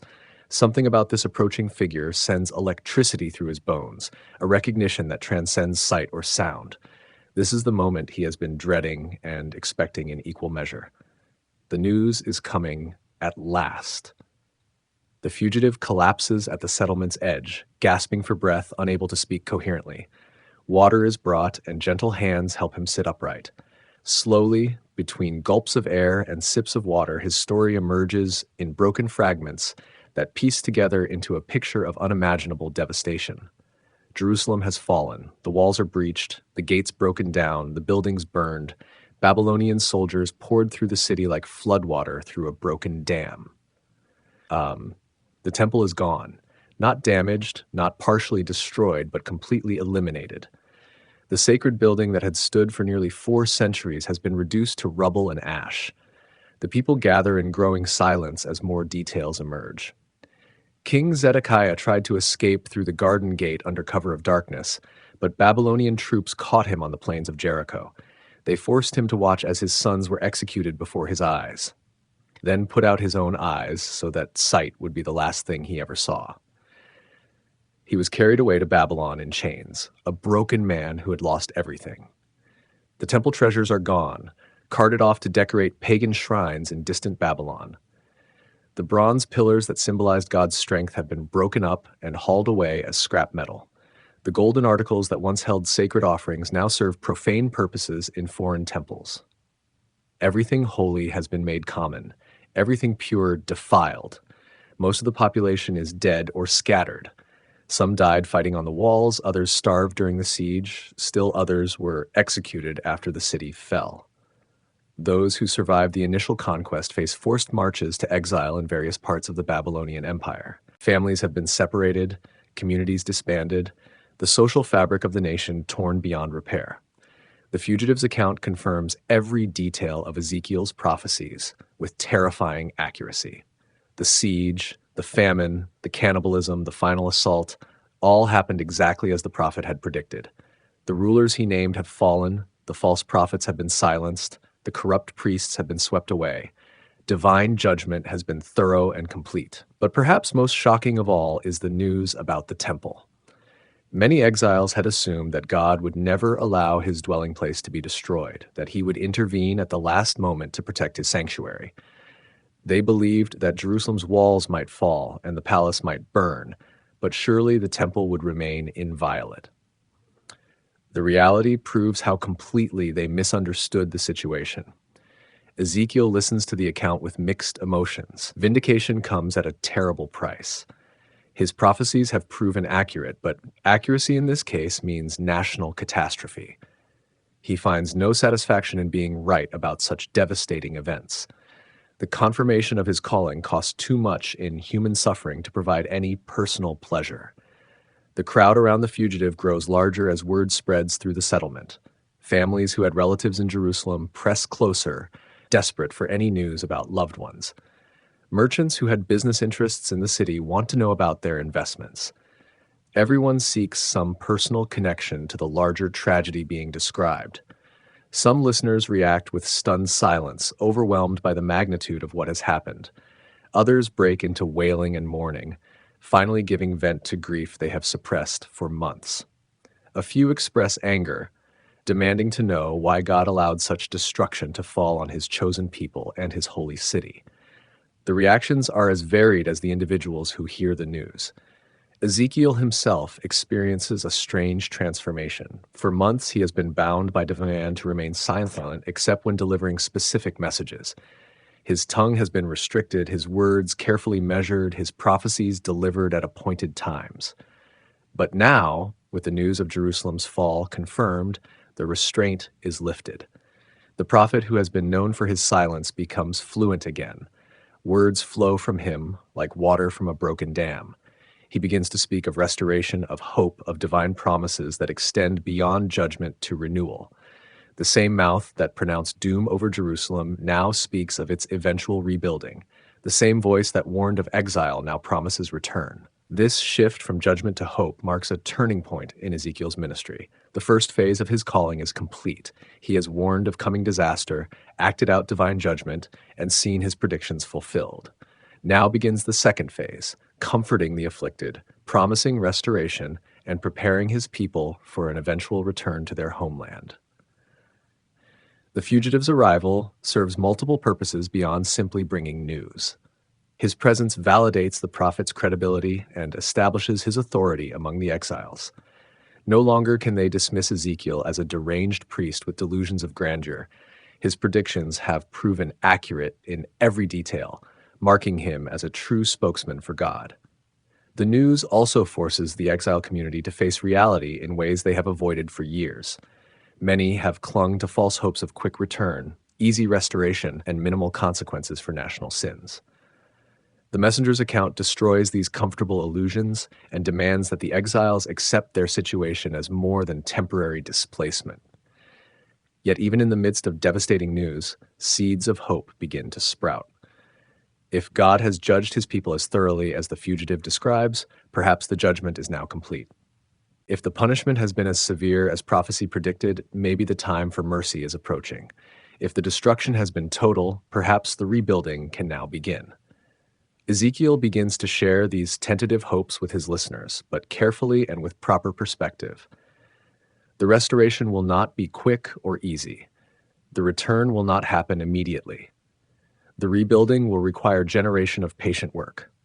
But it will happen because God's purposes for his people extend beyond judgment to renewal, beyond exile to homecoming, beyond death to resurrection. The sun sets completely as the fugitive finishes his account. Darkness covers the settlement, but it no longer feels like the darkness of ignorance or uncertainty. Now it is the darkness that precedes dawn, the silence that comes before new speech, the emptiness that waits to be filled with something better than what came before. Jerusalem has fallen, but Israel endures. The temple is destroyed, but God remains. The kingdom has ended, but the covenant continues. The news is terrible, but it is not final. In the ashes of the old, seeds of the new wait to sprout when the proper season arrives. Shepherds and restoration. The false shepherds have scattered the flock across distant hills where wolves prowl and storms rage without shelter. But God himself will now take up the shepherd's staff, gathering his sheep from every corner of the earth where they have been driven.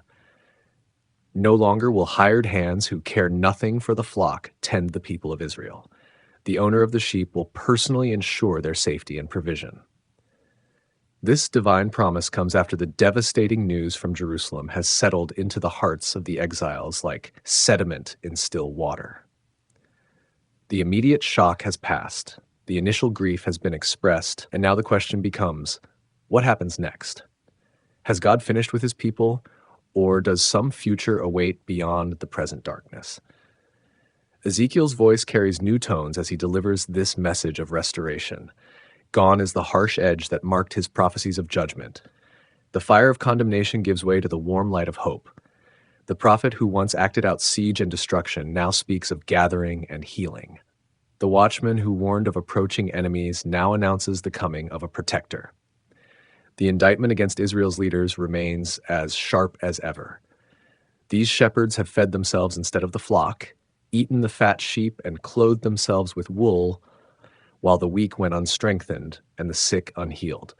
They have ruled with force and harshness, scattering the sheep instead of gathering them, driving them away instead of drawing them close. When shepherds fail in their duty, the sheep suffer the consequences. Israel's people have become prey for wild beasts because no one searched for them when they wandered.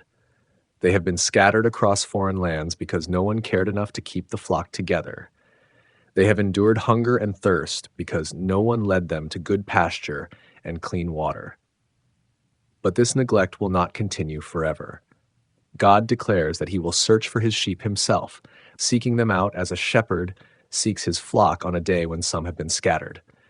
He will rescue them from all the places where they have been dispersed on a day of clouds and thick darkness.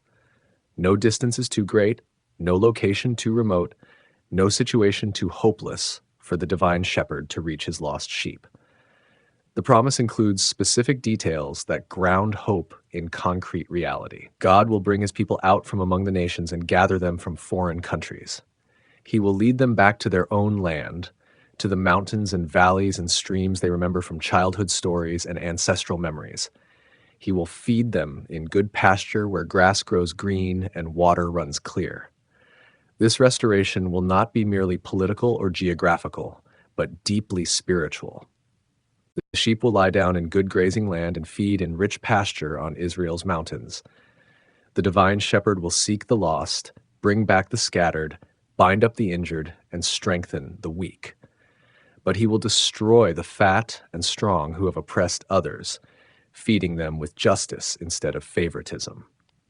The promise extends beyond mere survival to include transformation of the social order that allowed oppression to flourish. No longer will the strong sheep push aside the weak or muddy the water so others cannot drink. No longer will some feast while others starve, some dominate while others cower. Justice will govern the flock as well as mercy. A new kind of leadership will emerge under divine authority. God will set up one shepherd over his people, a ruler after the heart of David, who will feed them and be their shepherd. This coming leader will not exploit the flock for personal gain, but serve their needs with genuine care. He will know each sheep by name and lead them to places of safety and provision. The covenant relationship between God and his people will be renewed and strengthened. He will be their God, and they will be his people. The bond that seemed broken by exile and judgment will be restored and made even stronger than before. Past unfaithfulness will be forgiven, present suffering will be healed, and future hope will be secured. This restoration includes harmony with the natural world that was disrupted by human sin. God will make a covenant of peace with his people, eliminating wild beasts from the land so they can dwell safely in the wilderness and sleep in the woods without fear. He will make them and the places around his hill a blessing, sending showers of rain in their season, so the trees yield their fruit and the earth provides its produce. The agricultural imagery speaks to people whose ancestors were farmers and herders, who understand that prosperity depends on rain and sunshine, good soil, and healthy livestock. The promise of abundant harvests and peaceful pastures offers hope to exiles who work other people's fields and tend other people's flocks in a foreign land that often seems hostile to their presence. Economic security accompanies physical safety in this vision of restoration. The people will no longer be prey to the nations around them or subject to the whims of foreign rulers. They will live securely in their own land, working their own fields, enjoying the fruit of their own labor. No one will make them afraid or drive them from their homes again. The shame of exile will be replaced by the honor of restoration. Nations that once mocked Israel's downfall will recognize God's blessing on his returned people. The people who were scattered in disgrace will be gathered with dignity. Those who left in chains will return in celebration. The end of the story will vindicate the middle chapters that seemed so dark and hopeless. But this restoration comes with conditions that prevent repetition of past failures. The people must acknowledge their shepherd and follow his leading. They must care for one another with the same compassion he shows them. They must remember their experience of exile and ensure that the vulnerable among them never again face neglect or oppression. The promise of divine shepherding offers comfort to exiles who feel abandoned and forgotten.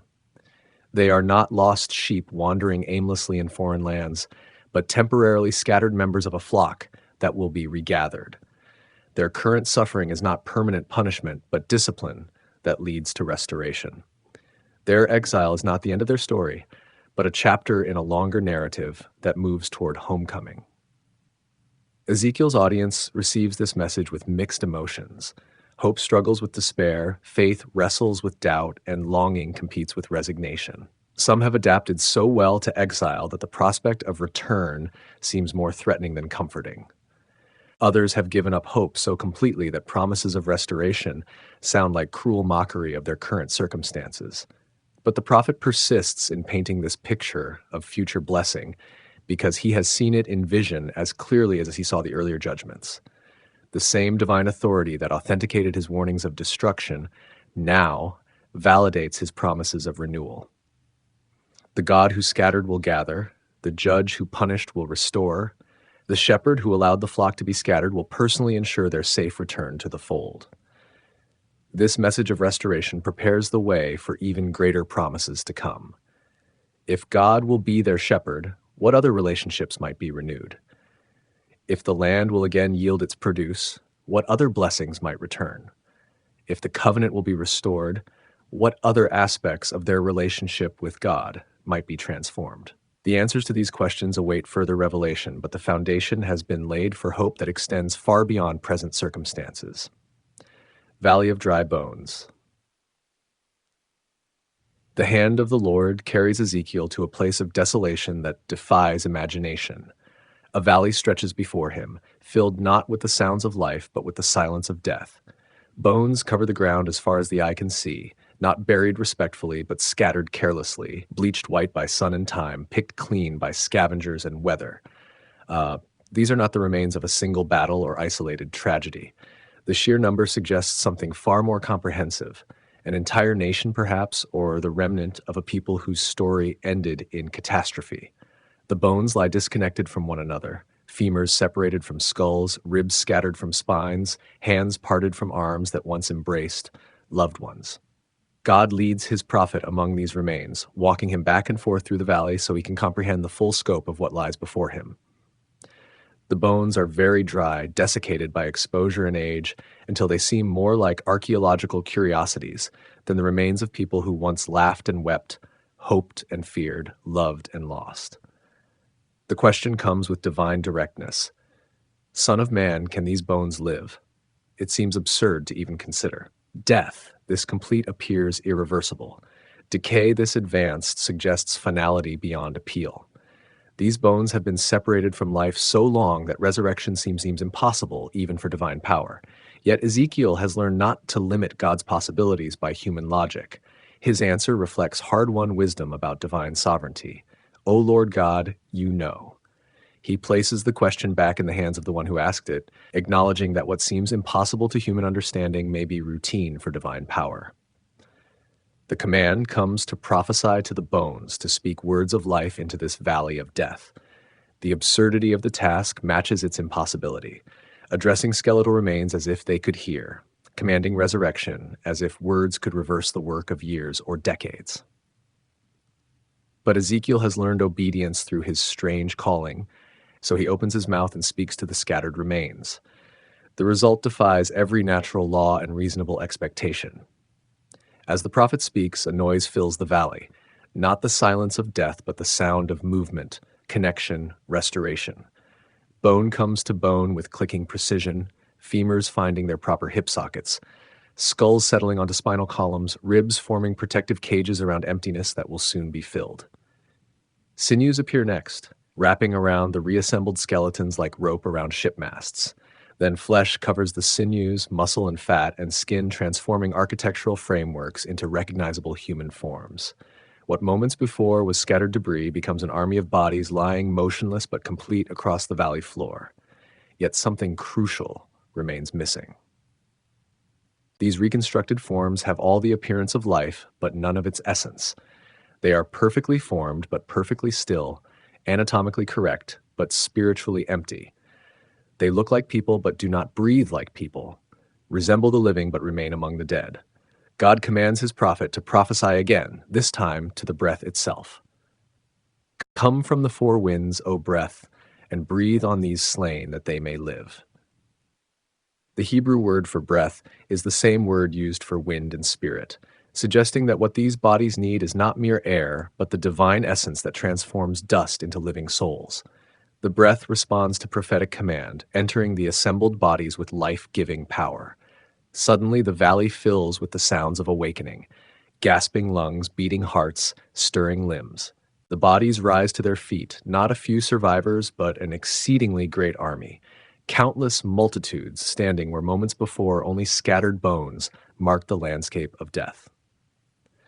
God explains the vision's meaning with clarity that cuts through any possible misunderstanding.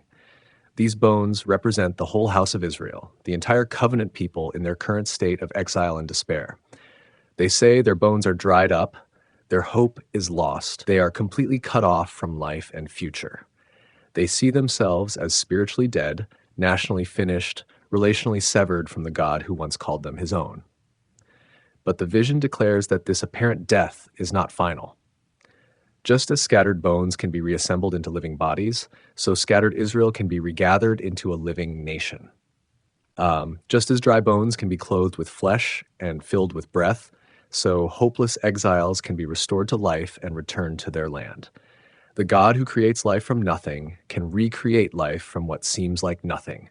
The promise extends beyond mere political restoration to spiritual renewal. God will open their graves and raise them from their burial places of exile. He will put his spirit within them so they live not just as a collection of individuals, but as a people, animated by divine purpose. He will place them back in their own land, where they will know experientially that the Lord has spoken and acted. This vision addresses the deepest despair of the exile community. They feel not just displaced but destroyed, not merely scattered, but spiritually dead. Their national identity has been shattered, their religious practices disrupted, their hope for the future extinguished. They see themselves as finished, their story concluded, their covenant with God terminated. But the Valley of Dry Bones declares that death is not the end of the story. What appears completely hopeless to human eyes remains full of possibility for divine power. The God who spoke the world into existence can speak new life into what seems like non-existence. The Creator who formed the first human from dust can reform his people from the dust of their scattered hopes. The vision also reveals the process of restoration. It does not happen instantly, but in stages. First, the basic structure, bone to bone, then the connecting elements, sinews, then the covering, flesh, and finally, the animating principle, breath, spirit. Restoration takes time and involves multiple phases, each building on what came before. The role of prophetic proclamation appears crucial throughout the process. Ezekiel must speak to the bones before they assemble, prophesy to the breath before it enters the bodies. Divine power works through human proclamation. Supernatural restoration comes through natural means of communication. The prophet's words serve as the instrument through which God's power flows into seemingly hopeless situations. Some in Ezekiel's audience may wonder if this vision should be taken literally or symbolically. Will dead Israelites actually be raised from their graves? Or does the resurrection imagery point to national renewal? The prophet's explanation suggests the latter. This is about the restoration of Israel as a people, not the resurrection of individual corpses. Yet the vision's power transcends its immediate historical application. It speaks to every situation where hope seems extinguished, life appears finished, and restoration feels impossible. Whether applied to individuals, communities, or nations, the message remains consistent. God can bring life from death, hope from despair, restoration from destruction. The exceedingly great army that emerges from the valley suggests that restoration will not be partial but complete, not grudging but generous, not minimal but abundant. What God rebuilds will be greater than what was destroyed. What he restores will surpass what was lost. The end will justify the means, the restoration will vindicate the exile, the resurrection will explain the death. As Ezekiel concludes his account of this remarkable vision, his listeners sit in stunned silence. The imagery is too powerful to dismiss, too specific to ignore, too hopeful to resist. Perhaps their current deadness is not permanent. Perhaps their scattered condition is not final. Perhaps the God who once chose them has not finished with them after all. In a valley that seemed to hold only death, they glimpse the possibility of life beyond anything they dared imagine. The two sticks become one. Sometimes the simplest gestures carry the deepest truths. Ezekiel stands before his people holding two ordinary pieces of wood, nothing special about them. Just sticks a child might pick up from the ground. Yet in the prophet's weathered hands they become symbols of a dream that has haunted Israel for centuries. The first stick bears writing, "For Judah and the Israelites associated with him." The second carries different words, "For Joseph, the stick of Ephraim, and all the house of Israel associated with him." Two kingdoms, two peoples, two broken halves of what once was whole. The exiles watch as Ezekiel brings the sticks together. His movements are deliberate, almost ceremonial. When the wood touches, something beautiful happens. They become one stick in his grasp. The crowd murmurs. They understand symbols now. Years of strange prophecies have taught them to look beyond the surface. This is what the Lord says. Ezekiel's voice carries across the settlement. His words flow like a gentle stream, painting pictures of reunion and restoration. The northern kingdom of Israel, scattered like seeds in the wind by Assyria, will return. The southern kingdom of Judah, now broken in Babylon, will heal. Division will end. But this unity runs deeper than politics or geography. The prophet speaks of hearts made new, of spirits cleansed from the inside out. No longer will they chase after foreign gods or bow to carved images. One people, one God, one shepherd to guide them home. The shepherd Ezekiel describes isn't just any leader.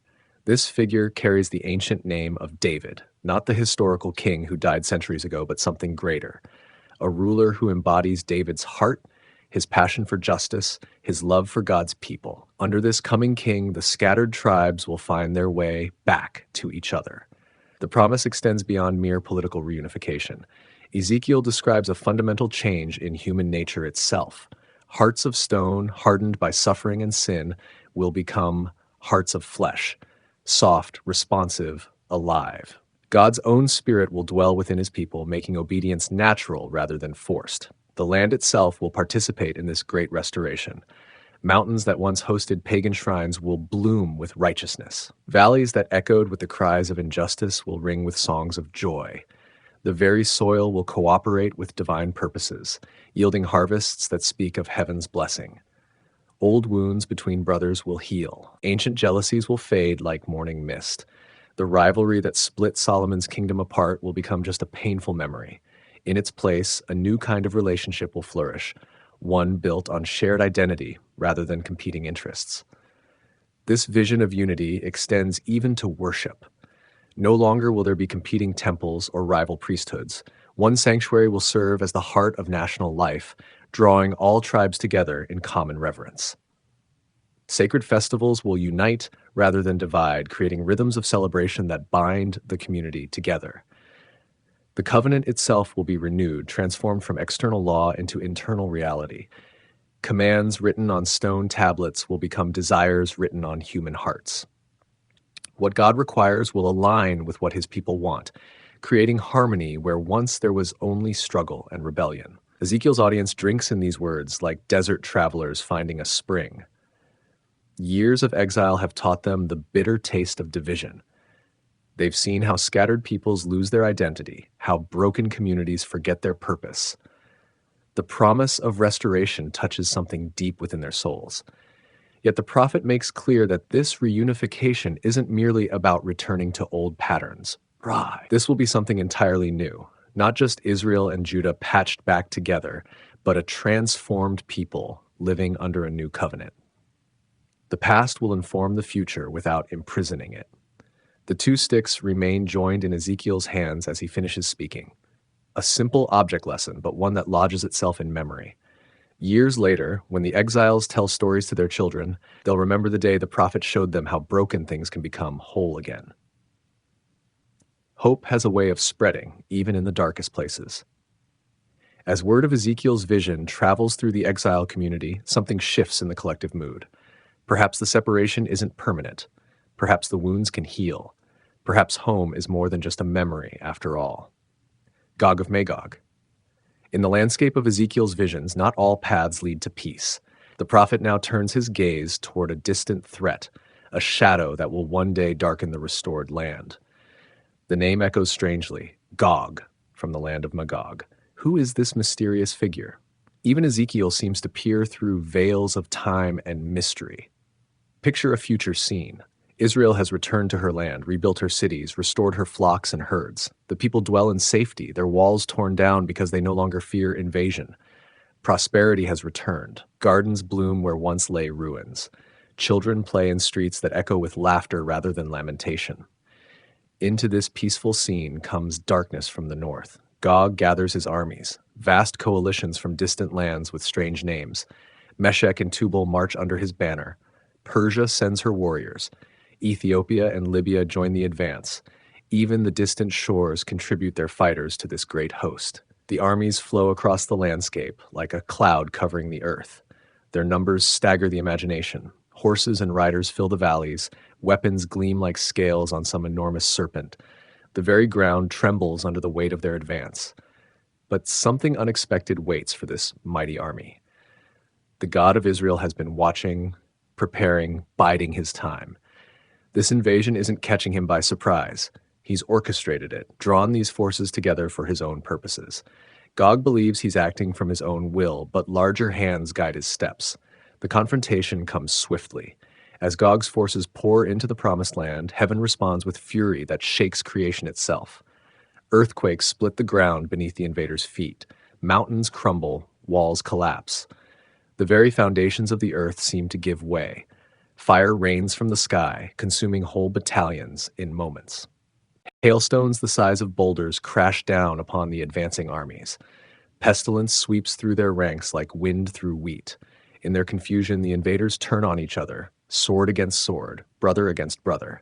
The slaughter is complete, devastating, final. What took years to assemble vanishes in a single day. The great host that came to plunder Israel becomes food for carrion birds and wild beasts. Their weapons will fuel Israel's fires for 7 years. Their dead will require 7 months to bury. But why does this vision come to Ezekiel now, in the midst of promises about restoration and unity? Perhaps because true peace requires a defeat of every enemy, the settling of every threat. The people need to know that their future safety rests not on human strength, but on divine protection. The vision also reveals something profound about God's relationship with history itself. Even the most hostile forces serve his ultimate purposes. Gog comes as an enemy, but becomes an instrument of divine self-revelation. Through this great defeat, all nations will recognize the power and sovereignty of Israel's God. There's mystery woven through this prophecy, layers of meaning that seem to extend beyond any single historical moment. Some scholars see references to specific ancient enemies. Others find patterns that repeat throughout history. Still others glimpse shadows of ultimate cosmic conflict between good and evil. The language itself carries an otherworldly quality. Names and places that resist easy identification. Descriptions that blend literal and symbolic elements. Time frames that seem to stretch beyond normal chronology. It's as if Ezekiel is seeing something that transcends ordinary historical categories. Yet the core message remains clear and comforting. No enemy, however mighty, can ultimately threaten God's people once he has restored them. No alliance, however vast, can overcome divine protection. No weapon forged by human hands can prevail against the purposes of heaven. The vision of Gog serves as a bookend to Israel's story of redemption. First comes the restoration, the return from exile, the rebuilding of cities, the renewal of covenant relationship. Then comes the final test, the ultimate invasion that proves once and for all where true security lies. For the exiles listening to Ezekiel's words, this distant vision offers present comfort. If God can handle the greatest threat imaginable, surely he can manage their current troubles. If divine power can destroy mighty Gog, certainly it can bring them home from Babylon. The prophet's voice grows quiet as he finishes this strange prophecy. The images linger in the air like smoke from a distant fire. Gog and Magog become names that will echo through centuries, symbols of every force that stands against God's purposes, but symbols also of divine victory, of evil ultimately defeated, of peace finally secured. The new vision begins. 25 years have passed since the walls of Jerusalem crumbled. Ezekiel has grown older, his hair whiter, his face more deeply lined. The young priest who once served in Solomon's temple has become an aged prophet whose words carry the weight of decades. Yet on this particular day, something new stirs in the air around him. The date marks an anniversary, not of destruction, but of hope. It's the beginning of a jubilee year when debts are forgiven and slaves set free. How fitting that on such a day, God chooses to show his servants something unprecedented, something that will reshape how people think about worship itself. Ezekiel feels the familiar sensation, the hand of the Lord resting upon him. But this time, the experience carries different qualities. Instead of the fierce urgency that marked his earlier visions, there's a sense of careful planning, of architectural precision. He's being invited not just to see, but to measure and record. The vision begins with transportation. Ezekiel finds himself lifted up, carried through space and time to a place that seems both familiar and completely new. He stands upon a very high mountain, looking down at what appears to be a city. But this isn't the Jerusalem he remembers. Ruined, broken, abandoned. This is something else entirely. A figure approaches him, a man whose appearance gleams like bronze. But this isn't an ordinary person. Light seems to radiate from his presence. In his hands, he carries tools of measurement, a line of flax and a measuring reed. His purpose becomes immediately clear. He's here to show Ezekiel every detail of what lies spread out below them. Son of man, the figure speaks with authority that brooks no argument. Look carefully with your eyes, hear with your ears, and set your heart on all that I shall show you. You were brought here in order that I might show it to you. Declare all that you see to the house of Israel. The words settle into Ezekiel's consciousness like seeds planted in rich soil. This isn't just another vision to comfort the exiles or warn the nations. This is a blueprint, a plan, a detailed schematic for something that will transform how God's people relate to the divine presence. What spreads out before them defies easy description. It's clearly a temple complex, but one that dwarfs anything previously imagined. The structure seems to go on forever. Courts within courts, chambers beyond chambers, passages that lead to still more passages. Every surface gleams with perfection. Every angle speaks of divine geometry. The man with the measuring tools begins his work, and Ezekiel follows like a student trailing behind a master craftsman.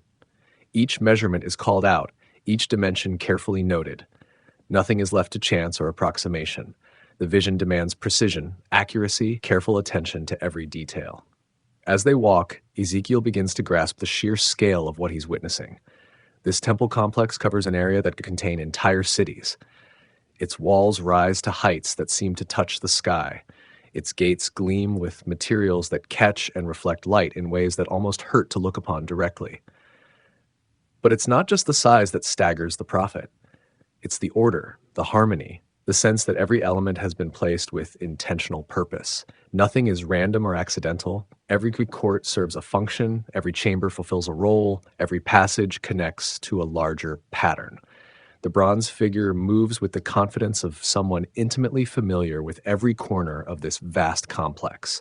He knows where every door leads, what every room contains, how every system interconnects.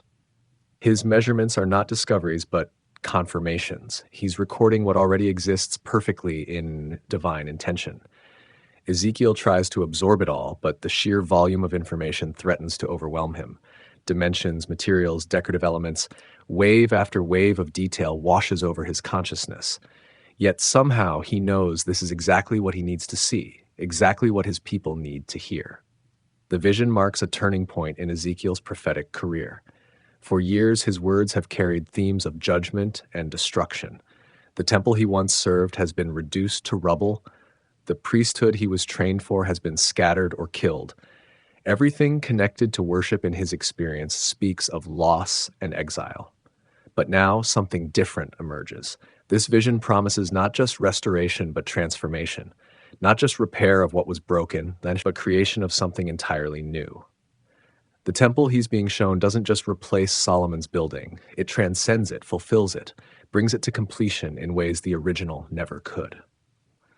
As the bronze figure continues his methodical tour, Ezekiel realizes he's witnessing the answer to questions that have haunted the exile community. Where will God dwell when they return? How will worship be restored? What will replace the lost temple? The vision provides answers, but answers that stretch understanding to its limits. The measuring continues, methodical and thorough. Each room, each court, each gate receives the same careful attention.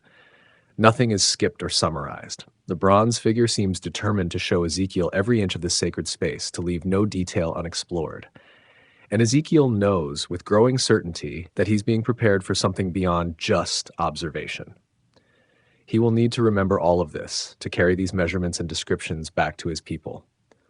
The vision is not just for his own enlightenment. It's a commission, a responsibility, a trust placed in his care. Blueprint of the new temple. The bronze figure leads Ezekiel through passages that seem to multiply before their eyes. Each turn reveals new chambers. Each door opens onto fresh courtyards. The temple complex unfolds like a flower blooming in slow motion, layer upon layer of sacred architecture revealing itself to the amazed prophet. They begin at the outer wall that surrounds the entire complex. The measuring reed in the guide's hand spans 6 cubits, about 10 feet.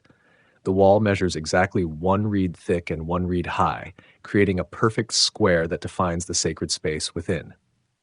Already, Ezekiel notices the emphasis on symmetry, on proportions that speak of divine order. The eastern gate captures their attention first. Here, the measurements become intricate, almost musical in their precision. The gateway stretches 50 cubits wide and 25 cubits deep. Within this space, smaller chambers line the passage, 3 on each side, each one precisely 10 cubits square. Windows provide light, but not ordinary windows. These are beveled, crafted to catch and direct illumination in specific ways. Steps lead up to each gate, 7 for the outer court, 8 for the inner court. The numbers aren't random. 7 speaks of completion, of divine rest after creation's work. 8 suggests new beginnings, resurrection, the start of something beyond earthly perfection. Even the steps teach lessons to those who walk upon them. The courts themselves stagger the imagination. The outer court stretches in all directions, paved with stone that gleams like polished marble. 30 chambers line its perimeter, each designed for specific purposes in the temple's operation. The space feels vast enough to hold entire cities, yet intimate enough for individual prayer. But it's the inner court that truly captures Ezekiel's attention. Here, the measurements become even more precise, the decorations more elaborate. Palm trees and cherubim appear carved into every surface, their forms repeated in patterns that seem to dance before the observer's eyes. The imagery speaks of Eden, of paradise restored, of the dwelling place of God made accessible once again. 3 gates provide access to the inner court: east, north, and south. Each mirrors the others in design, yet each carries unique details that reward careful observation. The bronze figure measures every threshold, every post, every decorative element. His attention to detail is absolute, leaving nothing unrecorded. The altar stands at the center of the inner court, but this isn't the bronze altar of Solomon's temple. This structure rises in tiers, each level precisely measured and positioned. Its design echoes ancient ziggurats, those step pyramids that reach toward heaven. Yet here, the symbolism is transformed. This mountain of sacrifice points not to human ambition, but to divine grace. Kitchen areas occupy the corners of the inner court, spaces where the priests will prepare the offerings. Even these utilitarian rooms receive careful measurement. The bronze figure shows Ezekiel how the kitchens connect to storage areas, how drainage systems carry away blood and waste, how every aspect of temple function has been planned with meticulous care. The building itself, the sanctuary proper, rises like a mountain at the heart of the complex. Its measurements dwarf those of Solomon's temple, yet its proportions maintain the same essential relationships. The holy place stretches 40 cubits long, 20 wide, and 20 high. The most holy place beyond it forms a perfect cube, 20 cubits in every direction. But here, something remarkable becomes apparent. This most holy place isn't separated by a curtain like the old temple. Instead, wooden doors provide access, their surfaces carved with palm trees and cherubim that seem to move in the changing light. The symbolism is profound. No longer is God's presence completely inaccessible. The way into his presence remains restricted, but not sealed. Side chambers surround the sanctuary on 3 sides, stacked in 3 stories. Each story contains 30 rooms, creating 90 chambers in total. These spaces serve the practical needs of temple operation: storage for sacred vessels, preparation areas for priestly duties, spaces for the countless activities that keep a great sanctuary functioning. The roof above the sanctuary carries special significance. Cedar beams support carved decorations that rival any palace. But this isn't mere ornamentation. Every design element speaks of theological truth. The palm trees represent victory and righteousness. The cherubim speak of divine protection and presence. Even the wood itself carries meaning. Cedar resists decay, suggesting the eternal nature of God's dwelling. Water features throughout the complex, though the bronze figure only hints at what's to come. Channels and drains suggest flowing streams, cleansing pools, sources of life that will transform not just the temple, but the entire land around it. The architecture itself anticipates the life-giving properties of divine presence. As they walk, Ezekiel begins to understand that he's seeing more than just building plans. This temple represents a new form of relationship between God and his people. The old temple was destroyed because it became corrupted, turned from its true purpose into a hollow ritual shell. This new structure seems designed to prevent such corruption, built with safeguards that protect its essential spiritual function. The measurements continue with relentless precision. Every post, every threshold, every decorative element receives careful attention. The bronze figure seems determined that nothing be left to chance or approximation. When this vision is reported to the people, they must understand exactly what God intends to create. Priests' chambers occupy specific areas, each designed for particular aspects of their service. Some rooms are for eating the sacred portions, others for storing priestly garments, still others for the various preparations that holy service requires. The architecture itself teaches the priests how to maintain proper distinctions between sacred and common, clean and unclean. The vision of the temple blueprint fills Ezekiel with wonder and confusion in equal measure. This structure seems almost impossibly grand, yet every detail speaks of practical function. It's a place of worship, but also a center of community life. It's a house for God, but also a gathering place for his people. The measurements reveal not just architecture, but theology, made visible in stone and wood and precious metal. Sacred rituals restored, Within the measured perfection of the new temple, life stirs with ancient rhythms made new. The bronze figure leads Ezekiel through passages where the sound of worship will one day echo, showing him not just the architecture, but the activities that will fill these sacred spaces. Here, ritual becomes relationship, ceremony transforms into communion. The priesthood itself emerges transformed from the old patterns. Not all of Aaron's descendants will serve in this new sanctuary, only the sons of Zadok. Those who remained faithful when others went astray will approach the altar and enter the inner court.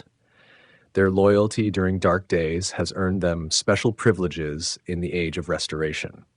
These faithful priests will dress differently than their predecessors. Linen garments replace the elaborate robes of former times. Simple, clean, practical clothing that emphasizes purity over pomp. No wool will touch their bodies while serving, for wool causes sweat, and sweat speaks of human effort rather than divine grace. Even their clothing teaches theological lessons. Their hair, too, carries meaning. Not shaved bald like pagan priests, nor flowing long like Nazirites, but trimmed with careful moderation. Every aspect of their appearance speaks of balance, of the middle way between extremes. They represent a people who have learned wisdom through suffering, who understand that truth often lies between opposing errors. The rituals themselves blend familiar elements with startling innovations. Daily sacrifices continue, morning and evening offerings that mark the rhythm of sacred time. But the animals offered are unblemished in ways that go beyond mere physical perfection. They represent hearts made pure, lives consecrated completely to divine purposes.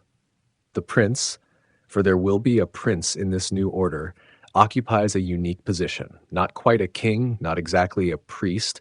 He serves as the bridge between the sacred and secular realms. He provides the sacrificial animals, sponsors the great festivals, ensures that worship continues without interruption. Yet he cannot enter the inner court. Even princes must recognize the limits of their authority. Sabbaths in the new temple carry special significance. The prince enters through the east gate, which remains closed on ordinary days, and worships from the threshold while the people gather in the outer court. The ritual emphasizes both his elevated position and his fundamental equality with all who seek God's face. Leadership serves worship rather than replacing it. The great festivals return with renewed meaning. Passover speaks not just of ancient deliverance from Egypt, but of ultimate freedom from all that enslaves the human heart. The Feast of Tabernacles celebrates not just historical wandering in the wilderness, but the journey every soul makes toward its true home in God's presence. New moon celebrations mark the beginning of each month with special sacrifices. Time itself becomes sacred, divided into segments that remind worshipers of divine sovereignty over history. The calendar speaks of God's involvement in human affairs, of meaning that transcends mere succession of days and years. Sin offerings take on particular importance in the restored ritual system. But these aren't merely about individual guilt. They acknowledge the corporate nature of human failure, the way communities share responsibility for justice and injustice. The priest who offers these sacrifices carries the weight of collective consciousness. The bronze figure shows Ezekiel, where priests will eat their portions of the sacrificial meals. These aren't just practical arrangements for feeding temple workers. The shared meals create community among those who serve, binding them together in fellowship that mirrors the divine unity they represent to the people. Cooking facilities receive detailed attention. 4 courtyards in the outer court contain kitchens where the Levites will prepare offerings for the people to eat. The arrangement suggests festival atmosphere, community celebration, shared joy in God's provision. Worship becomes not just individual piety, but corporate celebration. The most sacred offerings, sin offerings and guilt offerings, must be eaten in holy places within the temple complex itself. The location emphasizes the gravity of sin, the costliness of forgiveness, the privilege of those who mediate between divine holiness and human failure. Geography teaches theology. Cleansing rituals extend beyond mere ceremonial washing. The bronze figure describes purification of the sanctuary itself, annual cleansing that removes the accumulated defilement of human contact with sacred space. Even holy places need ongoing purification in a world touched by imperfection. The restored rituals emphasize teaching as much as sacrifice. Priests must instruct the people in the difference between sacred and common, clean and unclean. Their role extends beyond offering sacrifices to include education, guidance, and moral leadership. They serve as living examples of the holiness they represent. Property laws governing the priests reveal divine concern for their welfare. They receive no inheritance of land like other tribes, but they do receive portions of offerings, designated areas for their dwellings, and protection from economic exploitation. God provides for those who serve him, but through the community rather than through individual wealth. Marriage restrictions for priests ensure the integrity of their service. They cannot marry widows or divorced women. With one exception, they may marry the widow of another priest.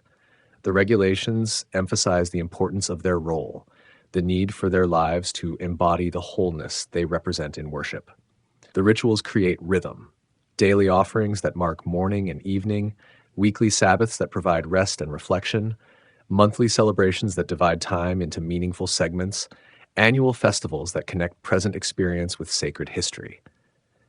Time itself becomes a temple where God meets his people. Yet for all their precision, the restored rituals point beyond themselves. They create space for encounter, establish conditions for meeting, provide structure for relationship. The ultimate goal isn't perfect ceremony, but genuine communion. God dwelling among his people finding their home in his presence. As Ezekiel absorbs these details, he realizes he's witnessing the restoration of something that was lost long before the temple's physical destruction. These rituals represent recovered understanding of what worship really means, not human attempts to manipulate divine favor, but divine invitation for human hearts to find their rest in the presence of their Creator. The return of the glory.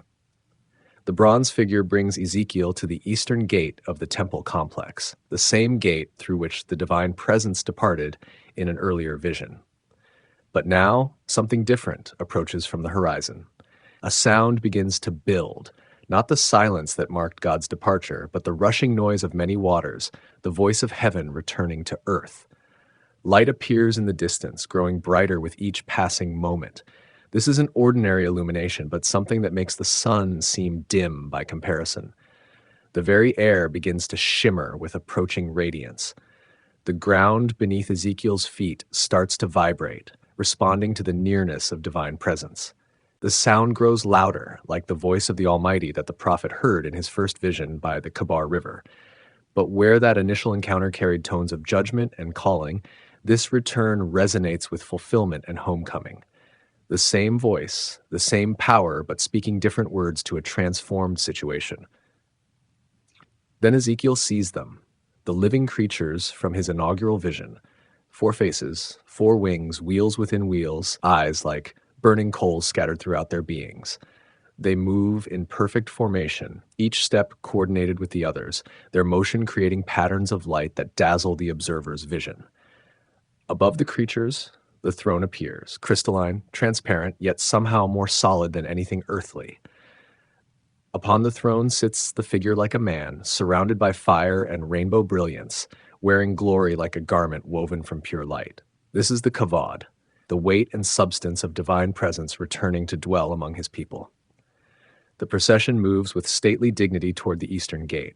There's no hurry, no urgency, just the measured pace of sovereignty claiming its rightful domain. The living creature's wings beat in rhythm that sounds like worship, like creation itself singing welcome to its creator's return. As the divine chariot approaches the temple, the gate opens to receive it. Not ordinary doors swinging on hinges, but the very architecture responding to the presence it was designed to house. Stone and wood and metal recognize their purpose, fulfilled at last by the arrival of the one for whom they were crafted. The glory fills the eastern gate, floods through the passages, spills into the courtyards. Light penetrates every corner of the temple complex, every chamber and corridor and sacred space.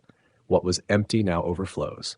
What was void now teems with divine presence. The architecture achieves its intended purpose, but something remarkable happens as the glory settles into the temple. Unlike the mobile throne chariot that departed from Jerusalem, this presence comes to stay. The wheels stop turning. The living creatures fold their wings. The constant motion that characterized the earlier visions gives way to settled dwelling, to God making his home among his people. The voice speaks from within the temple, addressing Ezekiel directly.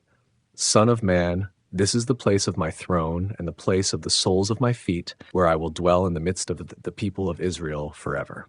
The words carry weight beyond their surface meaning. This isn't temporary visitation, but permanent residence. The promise continues with sobering conditions.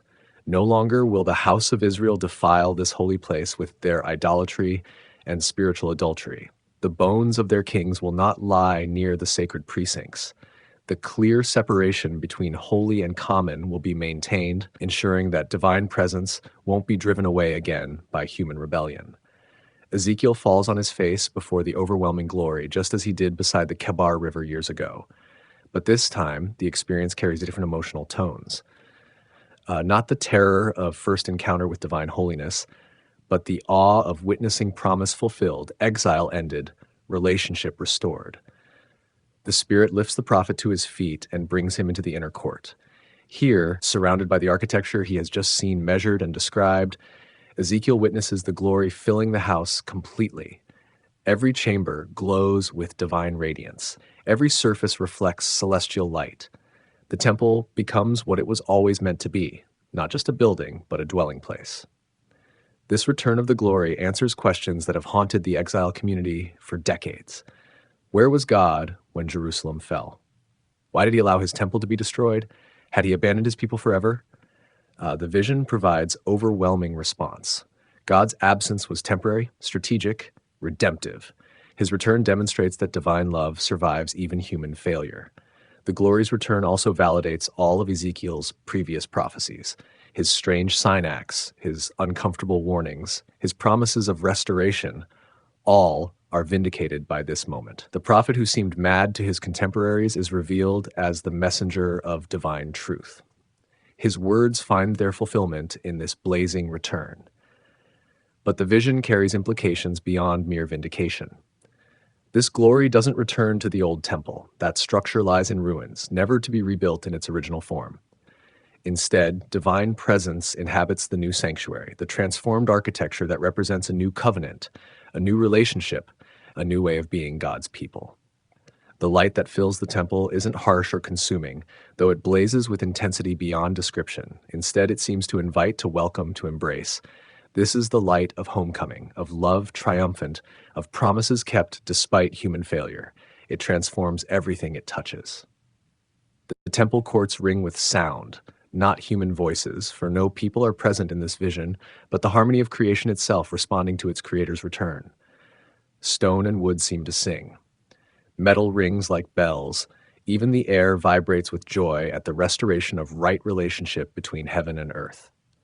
As Ezekiel witnesses this glorious return, he understands that he's seeing more than just the end of exile. This vision reveals the ultimate destiny of creation itself, the divine presence dwelling permanently among his creatures, transforming everything by the reality of his nearness. Heaven and earth converge in this sacred space. The glory settles into the temple like a king taking his throne after long absence. But this isn't conquest or seizure. It's homecoming, return to a place prepared with love and longing. The temple receives its divine inhabitant as a bride welcomes her bridegroom, as a child embraces a returning parent. Yet even in this moment of ultimate fulfillment, mystery remains. The glory that fills the temple is the same presence that filled the tabernacle in the wilderness, that dwelt between the cherubim in Solomon's temple, that departed so grievously in Ezekiel's earlier vision. But it's also something new. Presence not just visiting, but dwelling, not just appearing, but remaining, not just blessing, but transforming, a new land for a new people. With the temple established and divine glory dwelling within its courts, the bronze figure leads Ezekiel to witness something equally remarkable, the redistribution of the promised land itself. But this isn't merely about drawing new boundaries or settling old disputes. This vision reveals divine justice, reshaping geography itself, creating space where every tribe finds its proper home. The land stretches before them, transformed from the chaotic divisions that marked Israel's troubled history. Gone are the irregular boundaries that led to jealousy and conflict. In their place, neat parallel strips run east to west across the territory, each tribe receiving its portion with mathematical precision. Order replaces the disorder that contributed to the nation's downfall. Starting from the north, Dan receives the first allotment. The tribe that wandered farthest from Orthodox worship, that struggled most with idolatry, now finds itself closest to the northern border, a position of responsibility that suggests redemption rather than punishment. Even failure can be transformed into faithful service.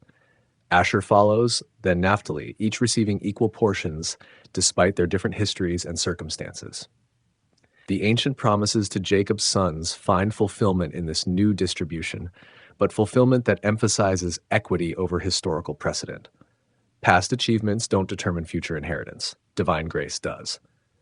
Manasseh, Ephraim, and Reuben continue the sequence, their territories measured with the same careful precision that marked the temple's dimensions.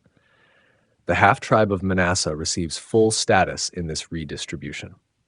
Divisions that once weakened the nation are healed through the simple act of equal treatment. Then comes the sacred district, a special portion set aside for the temple, the priests, the Levites, and the prince. This central territory doesn't belong to any single tribe, but serves the spiritual needs of all. Its placement in the heart of the land emphasizes that worship stands at the center of national life. The sacred district itself divides into carefully measured sections. The temple occupies the center, surrounded by an area for the sons of Zadok who minister as priests. Their portion ensures they can live near their place of service while maintaining the holiness required for their sacred duties. Adjacent to the priest's territory, the Levites receive their allocation, a portion that acknowledges their role in supporting temple worship, while recognizing they don't hold the same level of sacred responsibility as the priests themselves. The geography teaches lessons about spiritual hierarchy and the different ways people serve divine purposes. The prince receives his portion on both sides of the sacred district, territory that allows him to fulfill his responsibilities to provide for worship while preventing him from accumulating excessive power. His land stretches to both the eastern and western borders, giving him resources, but also obligations that extend across the entire nation. South of the sacred district, the remaining tribes complete the pattern. Judah, the tribe of kingship, receives the portion immediately adjacent to the sacred territory, honoring its royal heritage while integrating it into the larger pattern of equity. No tribe dominates the others, yet each maintains its distinctive identity. Benjamin, once the smallest tribe, receives a full portion equal to all the others. The tribe that produced Israel's first king, that nearly disappeared through civil war, finds itself restored to full status. Divine grace erases the consequences of past disasters, offering fresh starts to those who seemed beyond hope. Simeon, Issachar, Zebulun, and Gad complete the southern sequence. Each name carries memories, some glorious, some painful, all redeemed in this new arrangement. The tribal histories that once divided the nation become simply part of a larger story of restoration and unity. The coastlands receive special attention in this redistribution. Where once Philistine cities threatened Israel's security, now Hebrew settlements extend to the Mediterranean itself. The sea becomes Israel's border rather than a source of foreign invasion. Even geography serves the purposes of divine restoration. Eastern boundaries stretch to the Jordan River and beyond, reclaiming territories that were lost during the dark years of defeat and exile. The river that once marked limitation now flows through the heart of restored Israel. Water that divided becomes water that unifies, carrying life throughout the transformed land. The allocation doesn't depend on tribal size or political influence. Large tribes and small receive equal portions. Powerful clans and humble families share the same inheritance. The redistribution embodies divine justice, not giving people what they deserve based on past performance, but giving them what they need for future flourishing. Foreign residents within the land receive remarkable treatment in this new order. Unlike the conquest period when Canaanites were driven out or destroyed, these foreigners who have chosen to dwell among God's people receive inheritance rights alongside native Israelites. The land opens its arms to all who seek genuine belonging. This inclusion of foreigners reveals something profound about the restored nation's identity. It will be defined not by bloodline alone, but by commitment to divine purposes. Those who choose to cast their lot with God's people become God's people, receiving full benefits of citizenship in the sacred community. The boundaries themselves seem designed to prevent the conflicts that plagued earlier periods. No tribe can claim superior access to water sources, trade routes, or defensive positions. The parallel strips ensure that each territory includes both highlands and lowlands, both fertile valleys and protective hills. Cities of refuge, mentioned in earlier legislation but poorly implemented in the monarchy period, find their proper place in this new arrangement.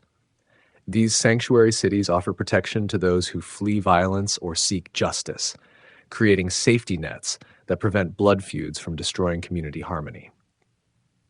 The Levitical cities, scattered throughout all the tribal territories, serve as centers of learning and worship. Their distribution ensures that no area lacks access to religious instruction and spiritual guidance. The Levites become a unifying force, connecting all tribes through shared commitment to divine law. Trade routes crisscross the restored land in patterns that encourage cooperation rather than competition.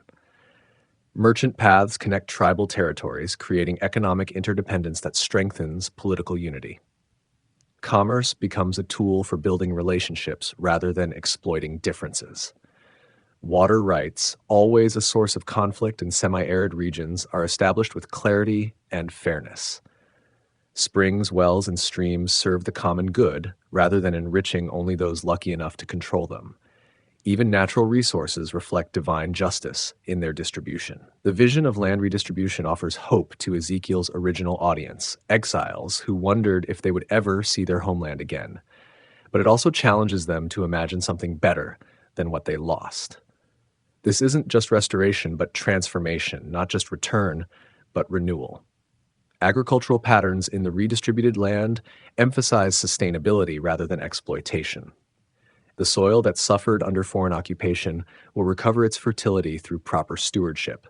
Crop rotation, Sabbath years, and Jubilee celebrations ensure that the land remains productive for future generations.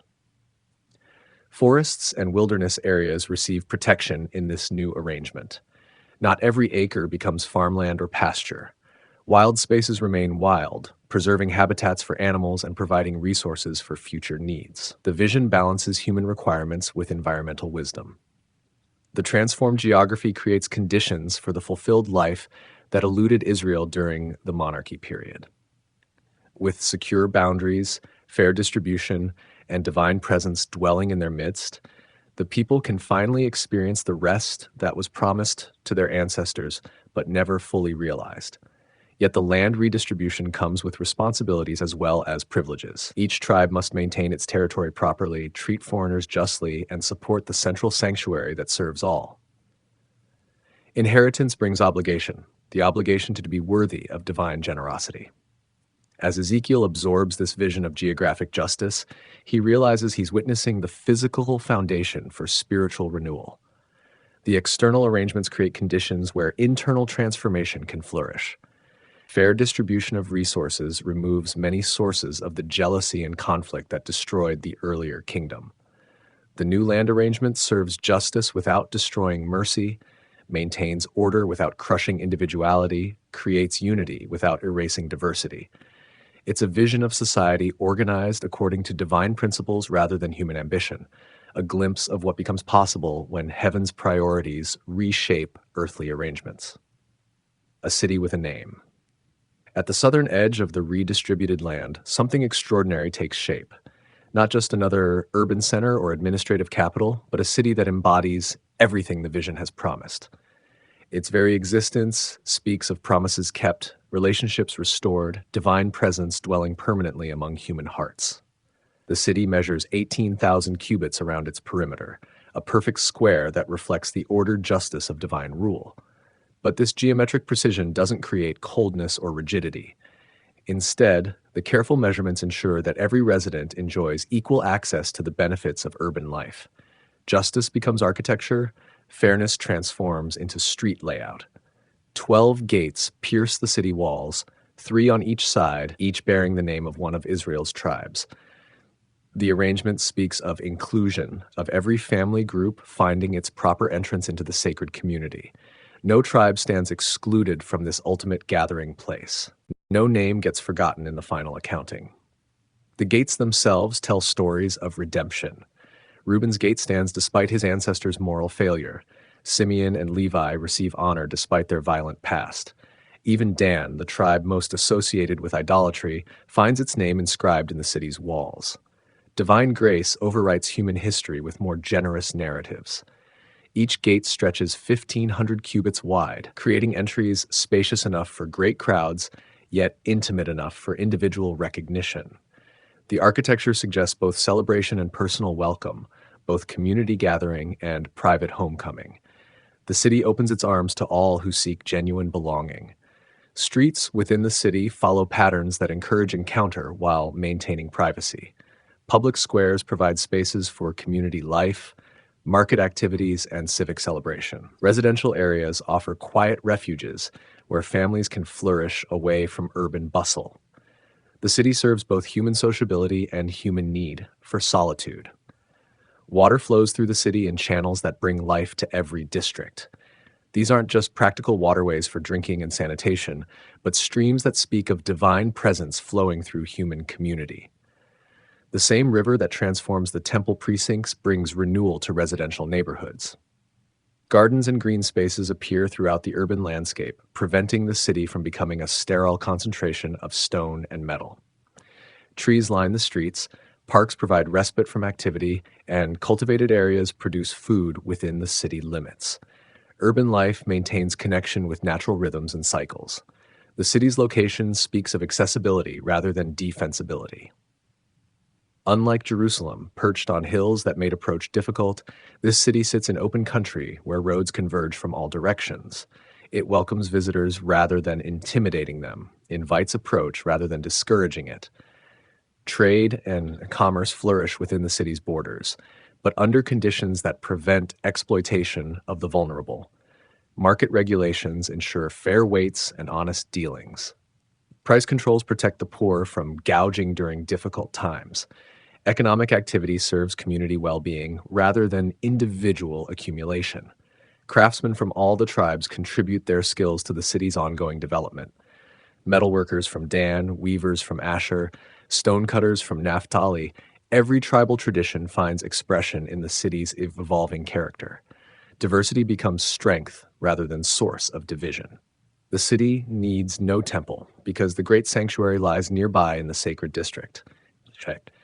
Yet sacred space permeates urban life through smaller venues for prayer and study. Neighborhood centers provide places for instruction, discussion, and spiritual formation. The sacred and secular blend seamlessly. Justice flows through the city's legal system with the same reliability that water flows through its channels. Courts operate with transparency and fairness. Judges serve the law rather than their own interests. Legal proceedings protect the innocent while addressing genuine wrongdoing. Education receives high priority in the city's social organization. Schools in every district ensure that children from all backgrounds receive instruction in both practical skills and spiritual wisdom. Learning becomes a civic value rather than a privilege reserved for the wealthy. The city's governing structure prevents the concentration of power that corrupted earlier kingdoms. Leadership rotates among qualified candidates from different tribes. Decisions require consultation and consensus rather than autocratic decree. Authority serves the community rather than dominating it.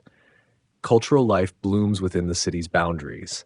Music, poetry, storytelling, and visual arts all find encouragement and support. Festivals celebrate both tribal traditions and shared national heritage.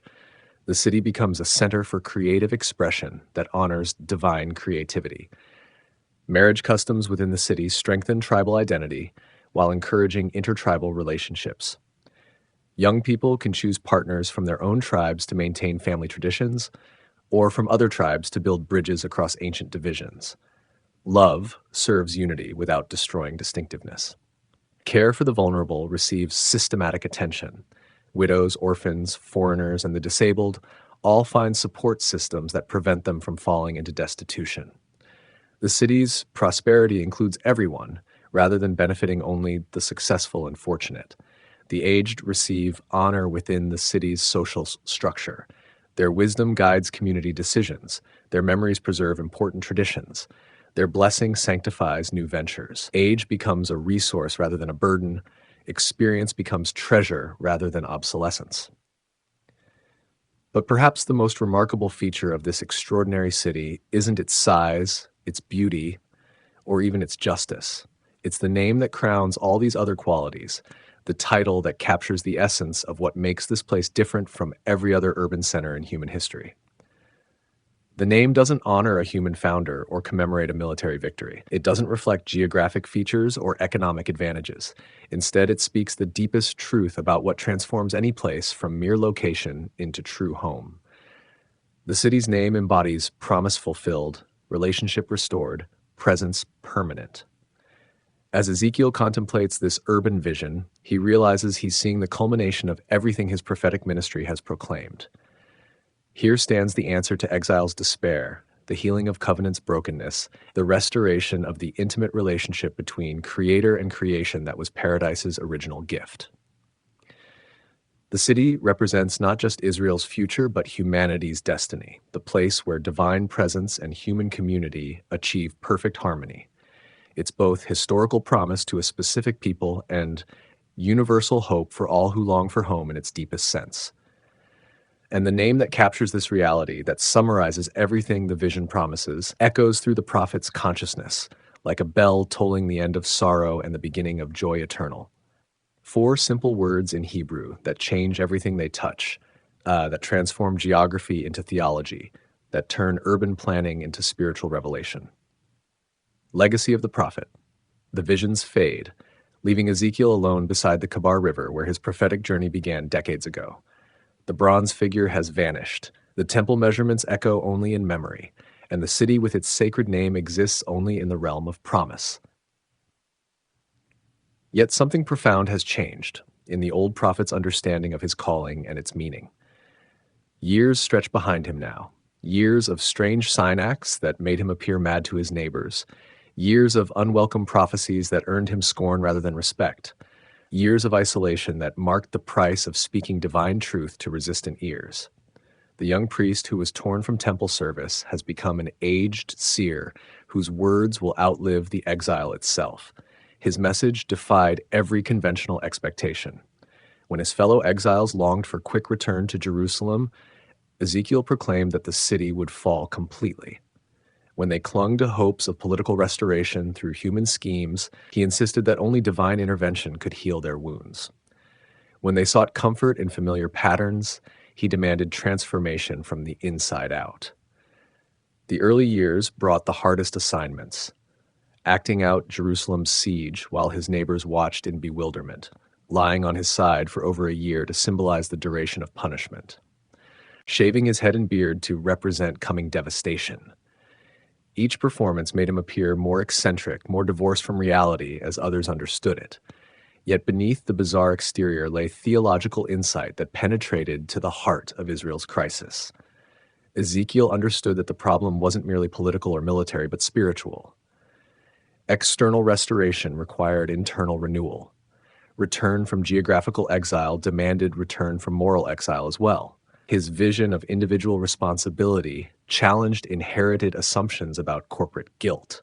While acknowledging that communities share consequences of collective choices, Ezekiel insisted that each person bears responsibility for their own moral decisions. Children don't automatically suffer for parents' sins, nor do parents escape judgment through children's righteousness. The doctrine emerged from pastoral necessity. Exiles used ancestral guilt to excuse their own moral failure, claiming they couldn't help inheriting their father's punishment. Ezekiel stripped away these excuses while offering hope that personal repentance could break cycles of inherited destruction. His understanding of divine holiness exceeded even priestly training. The visions revealed God's absolute otherness, his complete separation from everything common or defiled. Yet this same holiness didn't remain distant, but chose to dwell among people, transforming them through proximity to divine presence. The temple vision synthesized Ezekiel's deepest theological insights. Architecture became theology, measurements revealed divine character, and ritual expressed relationship rather than mere duty. The prophet who began as a priest returned to priestly concerns, but with prophetic depth that transformed everything he touched. His influence on subsequent Jewish thought proved enormous. The Talmudic rabbis struggled with his visions, finding them almost too sacred to discuss openly. His descriptions of divine glory provided vocabulary for mystical speculation that continued for centuries. His temple measurements inspired architectural dreams that persisted long after the Second Temple's completion. Christian interpreters found in Ezekiel's writings rich imagery for understanding Jesus and the church's mission. The Good Shepherd, the New Heart, the Valley of Dry Bones, all became powerful metaphors for spiritual transformation. The New Jerusalem described in Revelation echoes Ezekiel's vision of the city whose name proclaims divine presence. Yet Ezekiel's immediate audience often missed his message entirely. Fellow exiles dismissed him as an entertainer whose dramatic performances provided distraction from their troubles, but carried no serious meaning.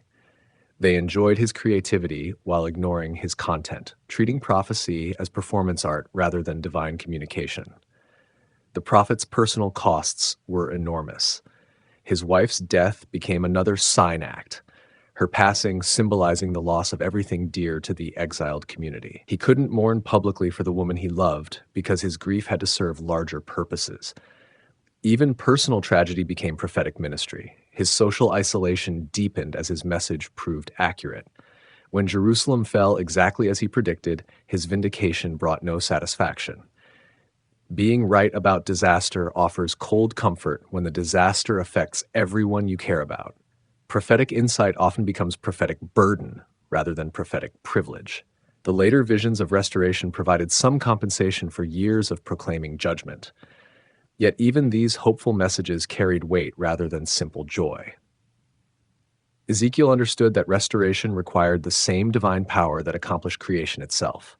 Human effort alone could never achieve the transformation he envisioned. His concept of the new covenant influenced biblical theology for generations. The promise of hearts made flesh rather than stone, of God's Spirit dwelling within human spirits, of law becoming desire rather than external command. These insights shaped Christian understanding of salvation and Jewish hopes for Messianic age. The dry bones vision became perhaps his most famous prophecy, capturing hope that seemed impossible in rational terms. Dead things could live again. Scattered pieces could reunite. Breath could return to what appeared completely lifeless. The vision spoke to every situation that seemed beyond human remedy. His portrayal of divine jealousy, God's passionate commitment to exclusive relationship with his people, challenged both casual religious attitudes and theological abstractions. This wasn't philosophical deity removed from emotional involvement, but personal God whose love demanded complete reciprocation. The Watchman theme that appeared repeatedly in his prophecies defined prophetic responsibility for every generation. Those who see danger coming bear obligation to warn others, regardless of whether the warning receives welcome. Silence in the face of approaching disaster makes the silent partly responsible for resulting damage. His influence extended beyond religious circles into literature, art, and popular culture. The imagery of wheels within wheels, living creatures with multiple faces, and valleys filled with bones captured imaginations across cultures and centuries. Ezekiel's visions provided vocabulary for expressing the mysterious and transcendent. Yet perhaps his greatest legacy lies in demonstrating that divine calling survives human failure. The people he served rejected his message, his nation went into exile, his temple was destroyed, his priestly career ended before it properly began. By conventional measures, his ministry failed completely. But conventional measures miss the deeper reality. Ezekiel's words outlasted the empire that destroyed Jerusalem. His visions provided hope that sustained exiled communities through centuries of displacement. His understanding of divine character influenced theological development long after the historical circumstances that shaped his message had passed into memory. The strange, difficult prophet whose contemporaries thought him mad proved to be the sanest voice of his generation. His refusal to offer false comfort, his insistence on individual responsibility, his vision of restoration through divine power rather than human effort, all demonstrated clearer perception of reality than his critics possessed. the end, and the echoes. The scroll of Ezekiel's prophecies closes with visions of glory restored, land redistributed, and divine presence dwelling permanently among transformed people. Yet the story doesn't end with the prophet's final words. Like ripples spreading from a stone dropped in still water, his message continues expanding across centuries, touching lives and shaping understanding in ways the original audience could never have imagined. The immediate impact proved limited and frustrating. Fellow exiles treated Ezekiel more as entertainer than prophet, enjoying his dramatic presentations while ignoring their serious content. They gathered to watch his sign acts, discussed his symbolic performances, but remained fundamentally unchanged by encounters with divine truth. The prophet became a curiosity rather than a catalyst for transformation. When Jerusalem's fall vindicated his warnings, the response shifted from dismissal to grudging respect. Suddenly, the eccentric performer appeared prophetically gifted. His earlier predictions gained credibility that opened ears to his later promises of restoration. Vindication brought influence, though influence purchased at the price of national catastrophe. The returning exiles carried Ezekiel's visions back to the promised land, but their attempts at implementation fell short of the glorious blueprints. The Second Temple, built after the exile's end, followed traditional patterns rather than Ezekiel's innovative designs. The restored community struggled with the gap between prophetic vision and practical possibility. Yet, failure to achieve literal fulfillment didn't diminish the vision's power. Instead, they became standards by which every restoration attempt was measured, goals toward which each generation could aspire, hopes that sustained faith through continued disappointments. The very impossibility of complete fulfillment testified to their divine origin. Rabbinical interpreters found Ezekiel's writings both fascinating and troubling. His temple measurements differed from traditional accounts. His ritual descriptions challenged established practices. His visions of divine glory pushed language to its limits. Some teachers restricted study of these texts to mature scholars who could handle their mysteries responsibly. The mystical traditions that emerged in later Judaism drew heavily on Ezekiel's imagery. The Merkaba mysticism focused on the throne chariot visions, seeking direct encounter with divine presence through meditation and spiritual discipline. The prophet's descriptions provided roadmaps for mystical journeys that promised immediate divine encounter. Christian interpreters discovered rich resources in Ezekiel's prophecies. The Good Shepherd became Jesus gathering scattered sheep. The new covenant found fulfillment in hearts changed by divine grace. The Valley of Dry Bones pictured resurrection hope that conquered death itself. Every major Christian doctrine found support in Ezekiel's writings. The Book of Revelation, Christianity's final biblical text, echoes Ezekiel repeatedly. The living creatures around the throne, the measuring of the temple, the city that bears God's name, the river flowing from the sanctuary, all reflect Ezekiel's influence on apocalyptic imagination. The prophet's visions provided vocabulary for describing ultimate reality. Medieval artists found inspiration in Ezekiel's surreal imagery. Illuminated manuscripts portrayed the four living creatures with creative interpretation that sometimes departed dramatically from the text's descriptions. Cathedral sculptures incorporated the prophet's symbols into stone testimonies of faith. His visions became visual as well as verbal. The Protestant Reformation rediscovered Ezekiel's emphasis on individual responsibility and direct divine encounter. Reformers used his teachings to challenge systems that claimed to mediate between God and believers. The prophet's insistence that each person must personally respond to divine calling supported arguments for individual faith rather than institutional authority. Modern psychology has found in Ezekiel's experiences material for understanding altered states of consciousness, visionary encounters, and the relationship between religious experience and mental health. Some interpreters view his visions as products of psychological trauma from exile and cultural displacement. Others defend their genuinely divine origin while acknowledging their psychological dimensions. Literary critics recognize Ezekiel's contribution to symbolic expression and imaginative writing.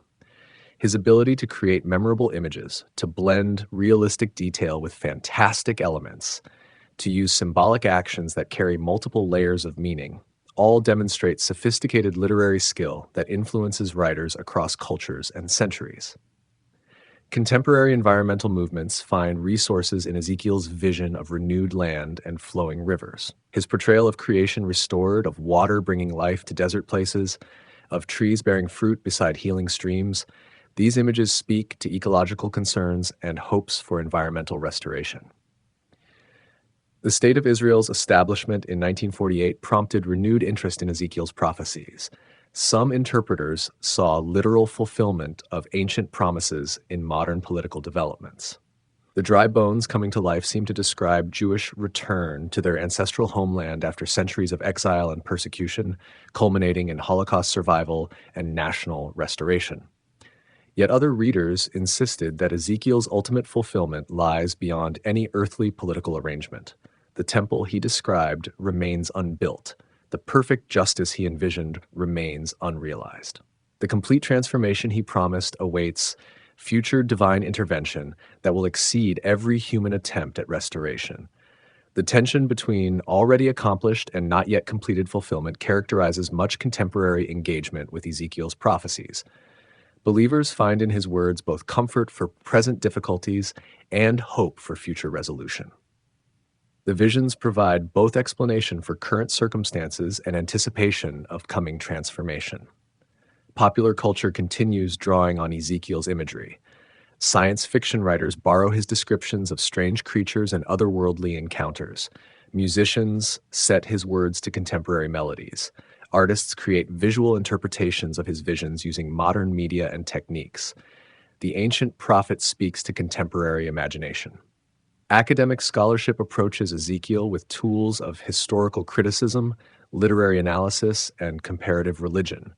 Scholars debate the composition history of his book, the relationship between his visions and ancient Near Eastern mythology, the development of his theological concepts. Yet academic study, however valuable, sometimes misses the spiritual power that originally motivated the writings. The deepest echoes of Ezekiel's ministry resound in human hearts that recognize their need for transformation. His message that change must come from within, that divine power can accomplish what human effort cannot achieve, that individual response matters regardless of community failure. These insights speak to universal human experience.